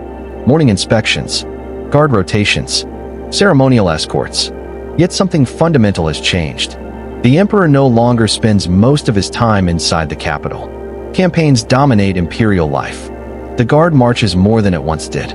Protecting an emperor increasingly means following him across battlefields instead of palace corridors. In many ways, the Praetorians have become soldiers again, not merely bodyguards. Aurelian himself seems almost carved from discipline. Ancient writers describe him as severe, demanding, relentlessly energetic, not cruel for pleasure, simply unwilling to tolerate failure. Imagine serving under him. Before dawn, inspections begin. Armor must shine. Weapons must be maintained. Horses must be ready. Excuses receive little sympathy. Aurelian believes Rome survives only if its soldiers become better than its enemies. Everything else is secondary. His first challenge comes almost immediately. The Germanic tribes cross the frontier once again. Juthungi, Vandals, Alemanni, names that have become painfully familiar. Several raids even threaten northern Italy itself. For generations, Italians had grown accustomed to war happening somewhere else. Now enemy warriors march frighteningly close to Rome. The illusion of perfect security disappears. Imagine the fear. Farmhouses abandoned. Smoke rising in the distance. Villagers hurrying south with whatever possessions they can carry. Parents pulling frightened children through muddy roads. Old men remembering stories their grandfathers had told about Hannibal. Could enemies really invade Italy again? The answer, unsettlingly, is yes. Aurelian responds with astonishing speed. Campaign follows campaign. Battle follows battle. His army seems permanently in motion. The Praetorian Guard rides beside him, not watching political ceremonies, watching cavalry charges, crossing flooded rivers, sleeping beneath cold autumn skies. One suspects many guards preferred this life. At least enemies on battlefields usually announce themselves honestly. Palace conspirators rarely did. Then Aurelian makes one of the most visible decisions in Roman history. He orders the construction of massive new walls around Rome itself. Today we still call them the Aurelian Walls. Imagine the reaction among ordinary citizens. Some welcome the project. Others quietly panic. Rome had gone centuries without needing enormous defensive walls. The city itself symbolized safety. Now, the emperor clearly believes the capital might someday require protection. Stone by stone, workers raise towering fortifications. Nearly 12 miles of walls. Hundreds of towers. Massive gates. It is both an engineering triumph and a silent admission that the world has changed. The Praetorian Guard now patrols these growing defenses.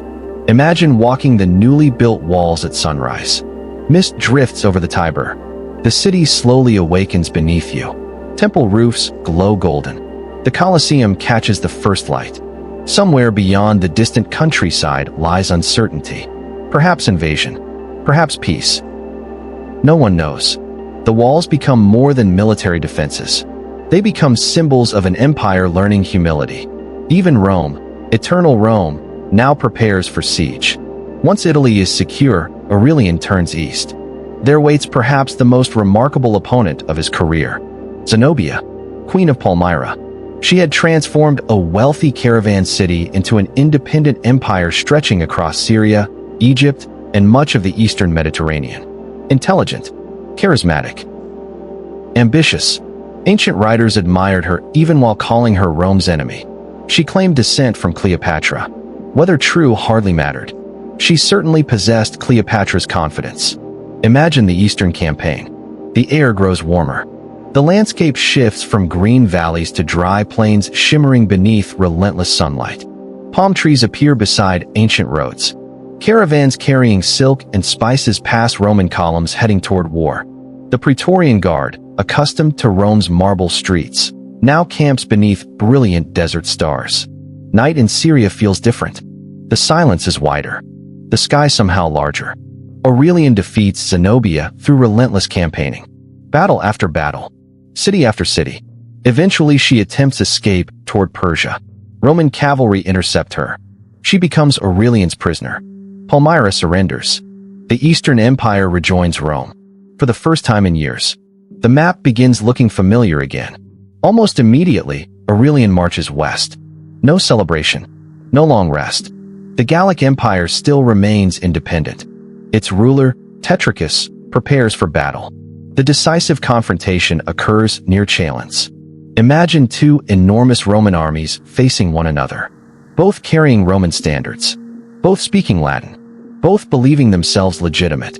Civil wars possess a peculiar sadness. Victory always means Romans burying Romans. Aurelian wins. The western provinces return. The empire is whole again, against astonishing odds. Within only a few years, one determined emperor has reunited territory that many believed permanently lost. The Senate grants him a new title, Restitutor Orbis, the restorer of the world. Few titles have ever been more deserved. The Praetorian Guard marches triumphantly through Rome during Aurelian's great victory procession. Imagine the spectacle. Captured kings, exotic animals, treasure wagons, eastern silk, golden armor. Thousands line the streets cheering. Among the prisoners walks Zenobia herself. Ancient writers claim she wore golden chains. Whether literally true or not, the image remained unforgettable. Rome had survived. Again. And then, history performed one of its favorite cruelties. Not defeat, not invasion, not plague. Paperwork. Yes, paperwork. One of Aurelian's secretaries feared punishment for falsifying official documents. Desperate to save himself, he forged a list of officers supposedly marked for execution. The names included several senior commanders, including men close to the emperor. Imagine receiving such a document. Your name appears. Execution seems imminent. You have hours, perhaps days. What do you do? In Rome, many answered with the same solution. Strike first. In AD 275, while preparing another eastern campaign, Aurelian travels through Thrace. The weather is pleasant. The army advances steadily. Nothing suggests disaster. Then, a group of officers approaches. Trusted men. Men he has promoted. Men he knows personally. Suddenly, swords appear. The attack lasts only moments. The emperor who saved the Roman Empire dies beside an ordinary country road. Not in glorious battle. Not before the walls of a great city. Not facing foreign enemies. Killed by his own officers. Because of forged paperwork. History possesses a remarkably dark sense of irony. The Praetorian Guard mourns another emperor. Perhaps sincerely. Perhaps wearily. One wonders how many funerals a veteran guardsman might attend during a single career. How many imperial oaths could one swear before they became routine? The Guard had protected great rulers. Terrible rulers. Wise rulers.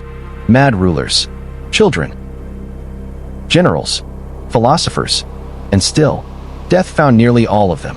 Sometimes through enemies. More often, through Romans. Yet something important had changed. During Aurelian's reign, the Praetorian Guard had not made or unmade the empire. The emperor's authority rested increasingly upon the frontier armies and his own military reputation. The Guard remained prestigious, still powerful, still influential, but no longer supreme. The center of gravity had shifted. Rome itself was becoming less important than the vast frontiers stretching thousands of miles beyond it. The empire Aurelian saved would soon be transformed once more. And the man responsible for that transformation, a hard, disciplined officer named Diocletian, would reshape Roman government so completely that even the Praetorian Guard would struggle to recognize the world it had once dominated. Its greatest political days were behind it. Its final reckoning was drawing ever closer. Diocletian, the emperor who tried to make Rome too strong to fall. There is a curious pattern that appears throughout history. When a civilization experiences one crisis, it usually looks for a hero. When it survives 50 years of crisis, it begins looking for an administrator. By the time Diocletian became emperor in AD 284, Rome no longer needed another brilliant battlefield commander alone. It needed someone capable of repairing the machinery of government itself. The empire was still alive. Aurelian had seen to that. But it resembled an old fortress after a terrible siege. The walls still stood. The gates still functioned. Yet every stone showed cracks. Every beam had been patched. Every room required attention. Diocletian looked at the empire and reached a conclusion few emperors before him had dared to consider. Perhaps the problem was not simply bad rulers. Perhaps the system itself had become too fragile. Imagine Rome after half a century of uncertainty. Children have grown into adults without ever knowing a peaceful succession. Merchants have memorized the names of more emperors than harvests. Veteran soldiers struggle to remember which portrait belongs on newly minted coins. The Praetorian Guard still stands outside the capital, still proud, still disciplined, still wearing polished armor during ceremonies. Yet even its officers understand something uncomfortable. The empire has become too large for old traditions. Messages from Britain require weeks. Orders from Syria take months. An emperor cannot be everywhere. And every frontier believes its own crisis is the most urgent. Diocletian was born far from the old Roman aristocracy. Like so many successful emperors of the 3rd century, he rose through the army. He understood military discipline, but he also possessed something rarer, an administrator's mind. He saw patterns where others saw individual disasters. Instead of merely extinguishing fires, he asked why the buildings kept catching fire. His rise itself reflected the violence of the age. The previous emperor, Nemirian, died under mysterious circumstances while returning from Persia. Ancient writers describe an almost unbelievable scene. His body remained inside a closed imperial carriage for days. Officials reportedly noticed only when an unpleasant smell began escaping through the curtains. History is sometimes strangely ordinary. Even emperors cannot hide death forever. Suspicion immediately fell upon the Praetorian prefect, Aper. Whether guilty or not remains uncertain. But during the army's assembly, Diocletian stepped forward, drew his sword, and killed Aper with his own hand. Then he accepted the purple. It was a dramatic beginning, one perfectly suited to the century. Imagine the Praetorian Guard receiving news of yet another emperor. Some young recruits feel excitement. Veterans simply nod. Another oath. Another portrait. Another set of banners. The ceremony proceeds with practiced efficiency. Routine has become the Guard's greatest survival skill. Empires change. The watch continues. Diocletian quickly realized that one man could no longer personally govern every frontier.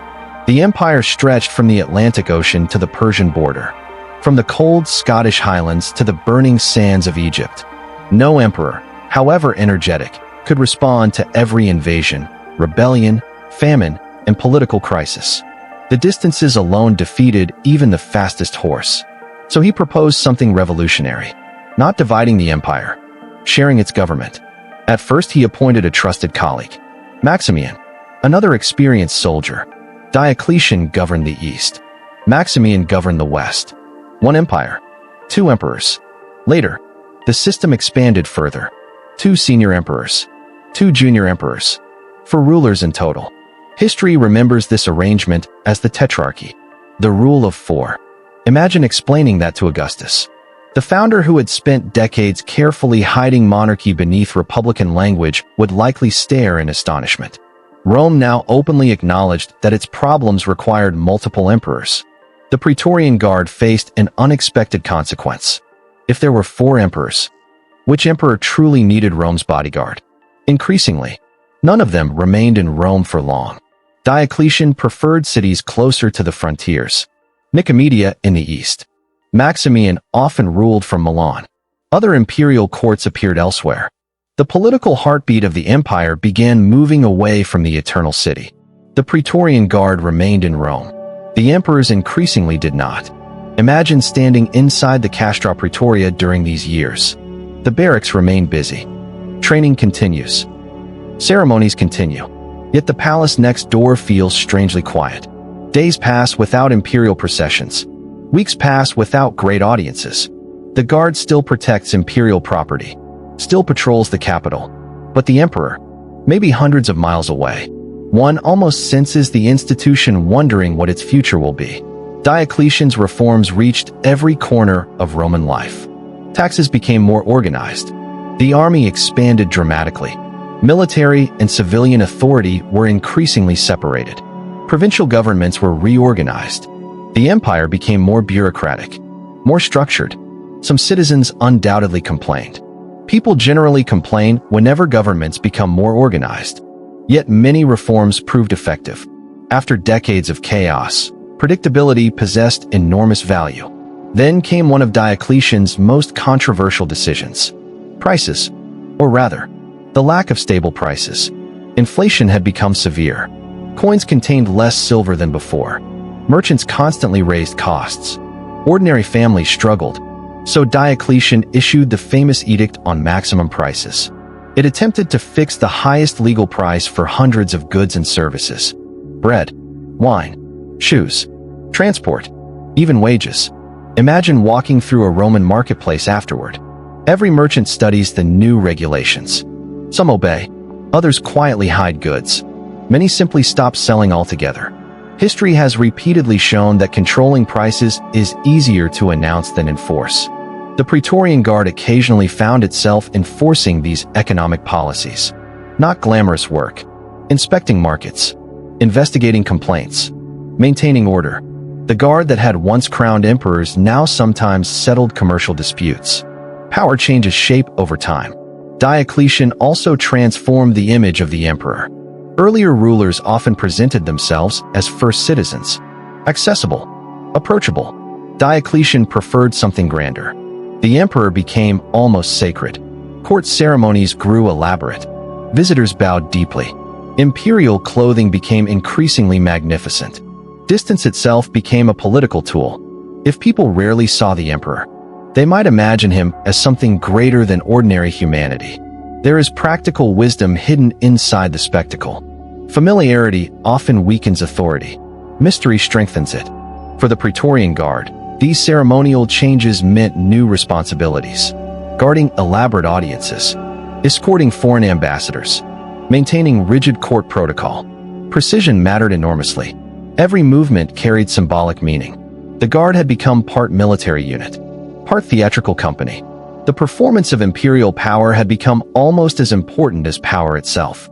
Yet no reform proved more controversial than Diocletian's treatment of Christianity. Toward the end of his reign, he launched the Great Persecution. Churches destroyed, sacred texts burned, clergy arrested, Christians ordered to sacrifice to the traditional gods. Imagine the tension inside Rome. Neighbors quietly wondering whom they could trust. Families hiding religious books beneath floorboards. The Praetorian Guard occasionally carrying out arrests ordered by imperial officials. Many soldiers likely viewed these duties simply as another assignment. Others undoubtedly wrestled privately with questions of faith. History rarely records the thoughts of ordinary guardsmen. One wishes it did. Then, something happened that almost no Roman expected. After ruling for 20 years, after defeating rivals, after rebuilding government, Diocletian voluntarily resigned. He retired. Simply retired. Imagine the reaction. An emperor willingly giving up absolute power. The idea seemed almost unbelievable. Ancient writers later preserved a famous story. When urged to return to politics, Diocletian supposedly replied that if his visitors could only see the cabbages growing in his garden, they would never ask again. Whether entirely true or not, the image feels strangely comforting. The most powerful man in the world choosing vegetables over politics. Perhaps he had learned something the rest of Rome never quite understood. For the Praetorian Guard, however, retirement solved nothing. The tetrarchy soon began unraveling. New rivalries emerged. Successions became disputed. Multiple emperors once again claimed legitimacy. Civil war returned. The carefully balanced system began collapsing beneath the weight of human ambition. Institutions can be designed brilliantly. People remain gloriously unpredictable. And from among the competing claimants to power, one man would emerge victorious. His name was Constantine. He would win a battle that changed not only the Roman Empire, but the fate of the Praetorian Guard itself. Because on one autumn day outside the walls of Rome, the Guard would make one final gamble. And this time, it would choose the wrong emperor. Constantine and the last stand of the Praetorian Guard. Every long story eventually reaches a quiet crossroads. Not the loudest battle, not the bloodiest assassination, not the grandest triumph. Simply the moment when an old world realizes it has become old. For the Praetorian Guard, that moment arrived on a cool October morning in AD 312. By then, the Guard had existed for more than 3 centuries. 300 years of imperial ceremonies. 300 years of palace conspiracies. 300 years of crowning emperors. And, when necessary, burying them. Generations of Romans had been born, lived, and died believing that the men in the Castra Praetoria would always stand outside the emperor's palace. Some institutions begin feeling eternal. History enjoys proving otherwise. After Diocletian's retirement, his carefully designed tetrarchy began falling apart almost immediately. Not because the system itself lacked intelligence. It was, in many ways, remarkably sensible. The problem was older than Diocletian, older than Augustus, older than Rome itself. Power attracts ambition, and ambition rarely enjoys sharing. Soon the empire once again possessed several emperors. Each believed himself legitimate. Each commanded armies. Each expected obedience. The roads filled once more with marching soldiers. Civil war returned like an old acquaintance who had never truly left. Among the rivals stood two men whose names would shape history: Maxentius and Constantine. Maxentius ruled Italy. He controlled Rome itself. Most importantly, he possessed the loyalty of the Praetorian Guard. Constantine ruled farther north. His soldiers came largely from the Rhine frontier. Experienced, battle-hardened, remarkably loyal. The stage was prepared. One final time, the Guard would choose its emperor. Imagine Rome during those tense weeks. The markets remain open. Children still chase pigeons across the forum. Priests continue their sacrifices. Yet everyone senses the approaching storm. Travelers arriving from the north carry alarming reports. Constantine has crossed the Alps. Another city has surrendered. Another garrison has changed sides.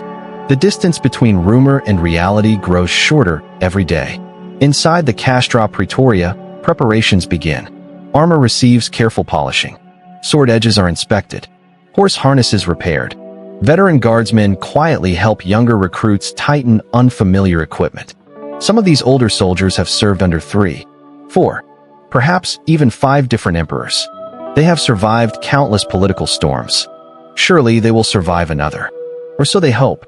Maxentius places enormous confidence in the Praetorian Guard. Why wouldn't he? For centuries they had defended emperors, removed rivals, protected Rome itself. Their reputation remained formidable. The Guard had become more than soldiers. They were symbols. As long as the Praetorians stood beside an emperor, many Romans assumed legitimacy still lived. That belief would soon be tested. Meanwhile, Constantine advanced with astonishing speed. His army was smaller, but it possessed momentum. Victories in northern Italy encouraged more cities to surrender peacefully. The soldiers marched confidently. Imagine joining them. Autumn leaves drift across the roads. Morning mist clings to distant hills. The smell of campfire smoke lingers on heavy cloaks. Every evening, another messenger arrives reporting success. The army begins believing destiny itself walks beside them. Such confidence can become almost irresistible. Ancient Christian writers preserve one of history's most famous stories. On the eve of battle, Constantine supposedly experienced a remarkable vision. Some describe a cross appearing in the sky. Others report a dream instructing him to place a Christian symbol upon his soldiers' shields. Modern historians continue debating exactly what happened. Perhaps a vision, perhaps a dream, perhaps later interpretation. Whatever the explanation, Constantine believed heaven favored his cause. Belief itself can become a powerful weapon. The decisive confrontation approached.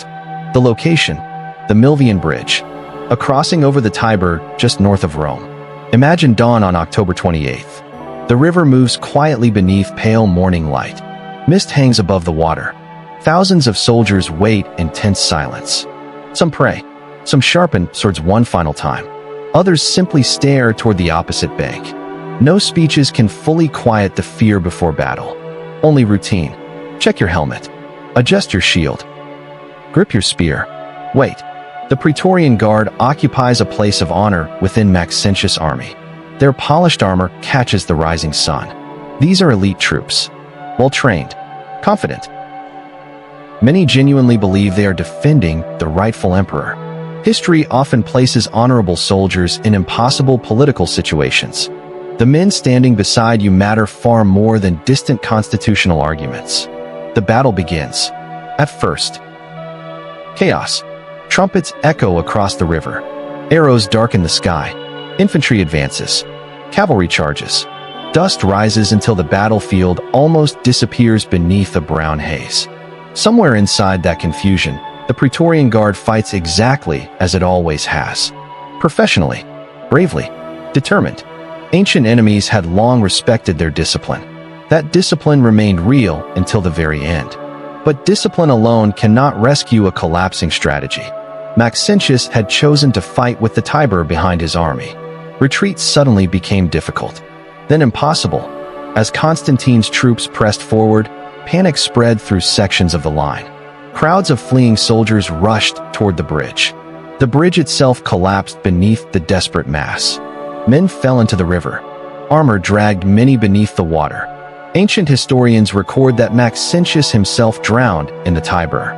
The emperor vanished beneath the current. When his body was later recovered, his reign had ended.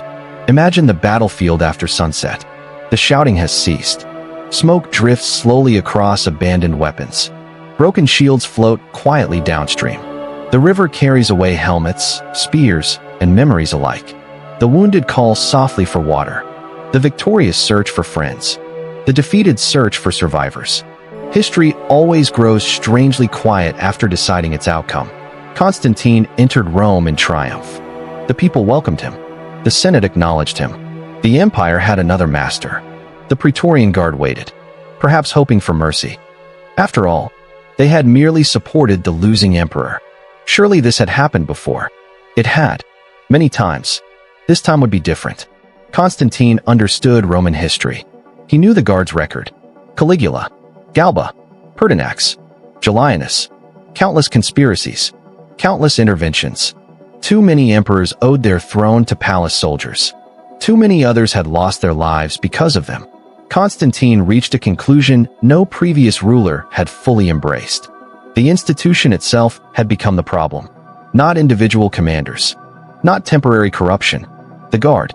His decision was immediate. The Praetorian Guard would cease to exist.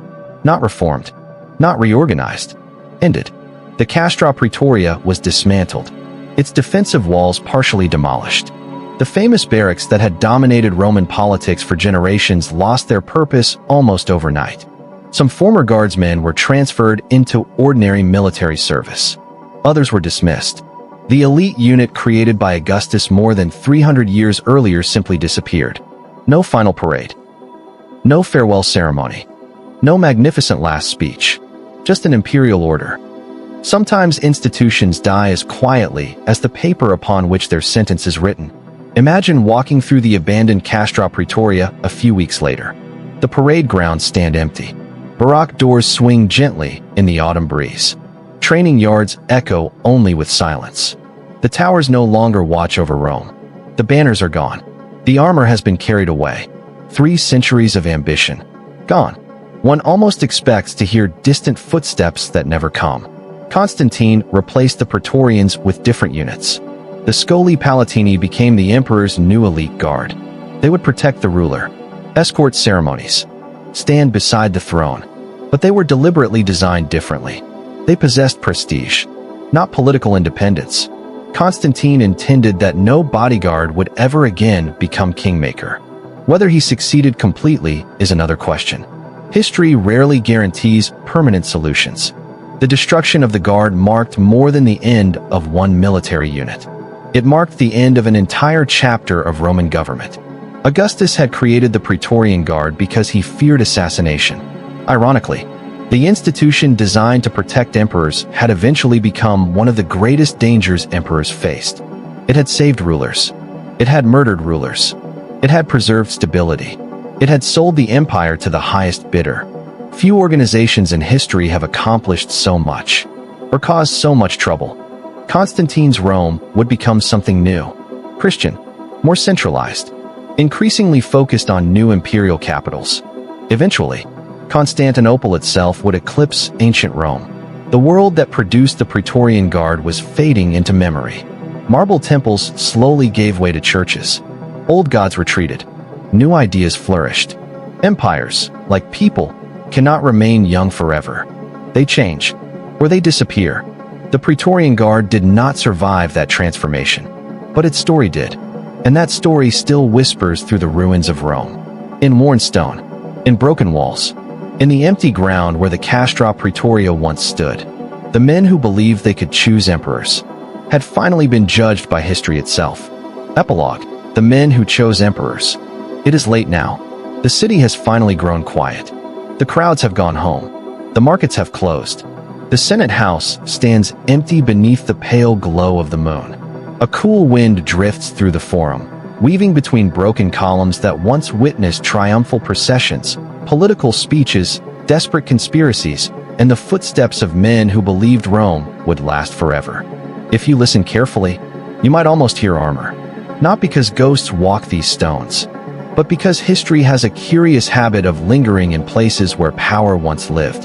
For more than 300 years, those footsteps belong to the Praetorian Guard. Imagine walking slowly through Rome after midnight. The Colosseum casts long shadows beneath the stars. The Temple of Saturn stands silent. The Palatine Hill sleeps above the city, where emperors once lay awake wondering which servant they could trust, which senator might be plotting, and whether the soldiers outside their bedroom doors remained loyal. The night air smells faintly of damp stone, olive trees, and distant smoke from household fires burning low. It feels peaceful. Yet these streets once carried the echoes of hurried messengers, galloping horses, whispered betrayals, and shouted proclamations announcing yet another emperor. Rome was never truly asleep. Neither were the men guarding it. Augustus had imagined something remarkably simple. Create an elite bodyguard. Reward them well. Keep them close.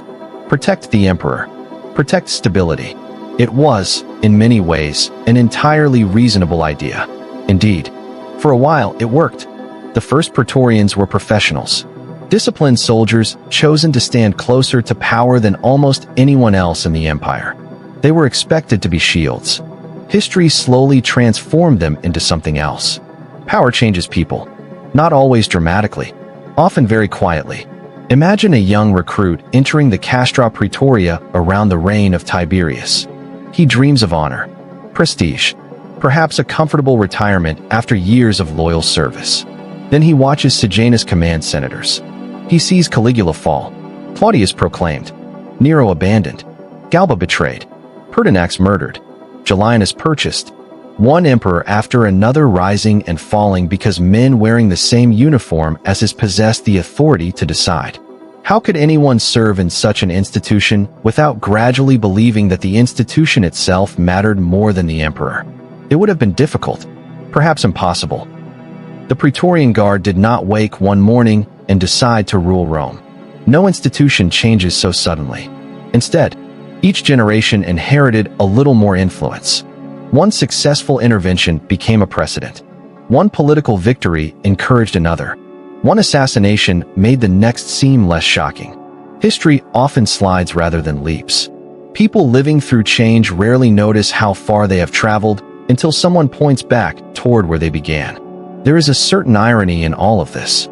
The Guard almost never wanted to govern. That is worth remembering. They wanted something much simpler. A competent emperor, reliable pay, respect, security. The problem was that they repeatedly convinced themselves they alone could recognize the right candidate. Sometimes, they were correct. Claudius restored stability after Caligula.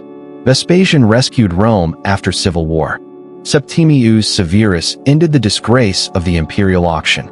At other times, their choices deepened the crisis. History rarely allows anyone a perfect record. Imagine sitting beside a campfire with an elderly Praetorian veteran sometime during Constantine's reign. His career is over. The Guard has been dissolved. His armor hangs unused inside a modest home. Perhaps grandchildren ask him questions. Were you really there? He nods. Did you really see emperors? Another nod. How many? The old soldier pauses. Perhaps he begins counting silently, then stops. Too many. He remembers faces more clearly than names now. Some were brave, some frightened, some wise, some hopelessly foolish. Almost all believe they would be remembered forever. Most are now little more than weathered inscriptions. Time humbles everyone. That may be the greatest lesson hidden inside the Guard story. Not that power corrupts. We have heard that phrase countless times. Something subtler. Power is never truly possessed. It is borrowed. The Praetorian Guard borrowed power from Augustus. The emperors borrowed power from the army. The army borrowed power from the loyalty of ordinary soldiers. Even Rome itself borrowed power from generations willing to build roads, harvest grain, patrol frontiers, and believed the empire deserved another tomorrow. Every civilization rests upon countless invisible shoulders. Walk once more to the site of the old Castra Praetoria. The great barracks are gone. Their parade grounds no longer echo with marching boots. Their watchtowers no longer scan the horizon. Grass grows where elite soldiers once drilled. Birds nest where imperial banners once flew. The silence feels almost surprising. For centuries, this place influenced the fate of millions. Now, it is simply another corner of an ancient city. Stone eventually forgets the names carved upon it. Nature remains wonderfully indifferent to politics. And yet, the questions raised by the Praetorian Guard never disappeared. Who should protect political leaders? How much power should security forces possess? Can those trusted to defend a government remain completely separate from governing it? Every generation asks these questions in different forms. Few discover perfect answers. The Romans certainly did not. Perhaps no civilization ever will. Human nature has remained remarkably consistent. Only the uniforms change. There is another quiet lesson as well. Most Praetorians were not famous. History remembers Sejanus, Macro, Laetus, Papinian, a handful of prefects, a few notorious conspirators. But the overwhelming majority of guardsmen simply stood watch.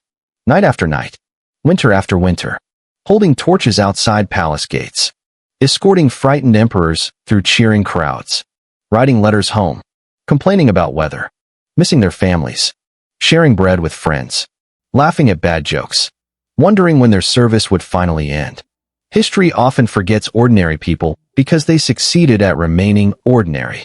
Perhaps they deserve remembering most. As dawn approaches, Rome slowly begins waking once again.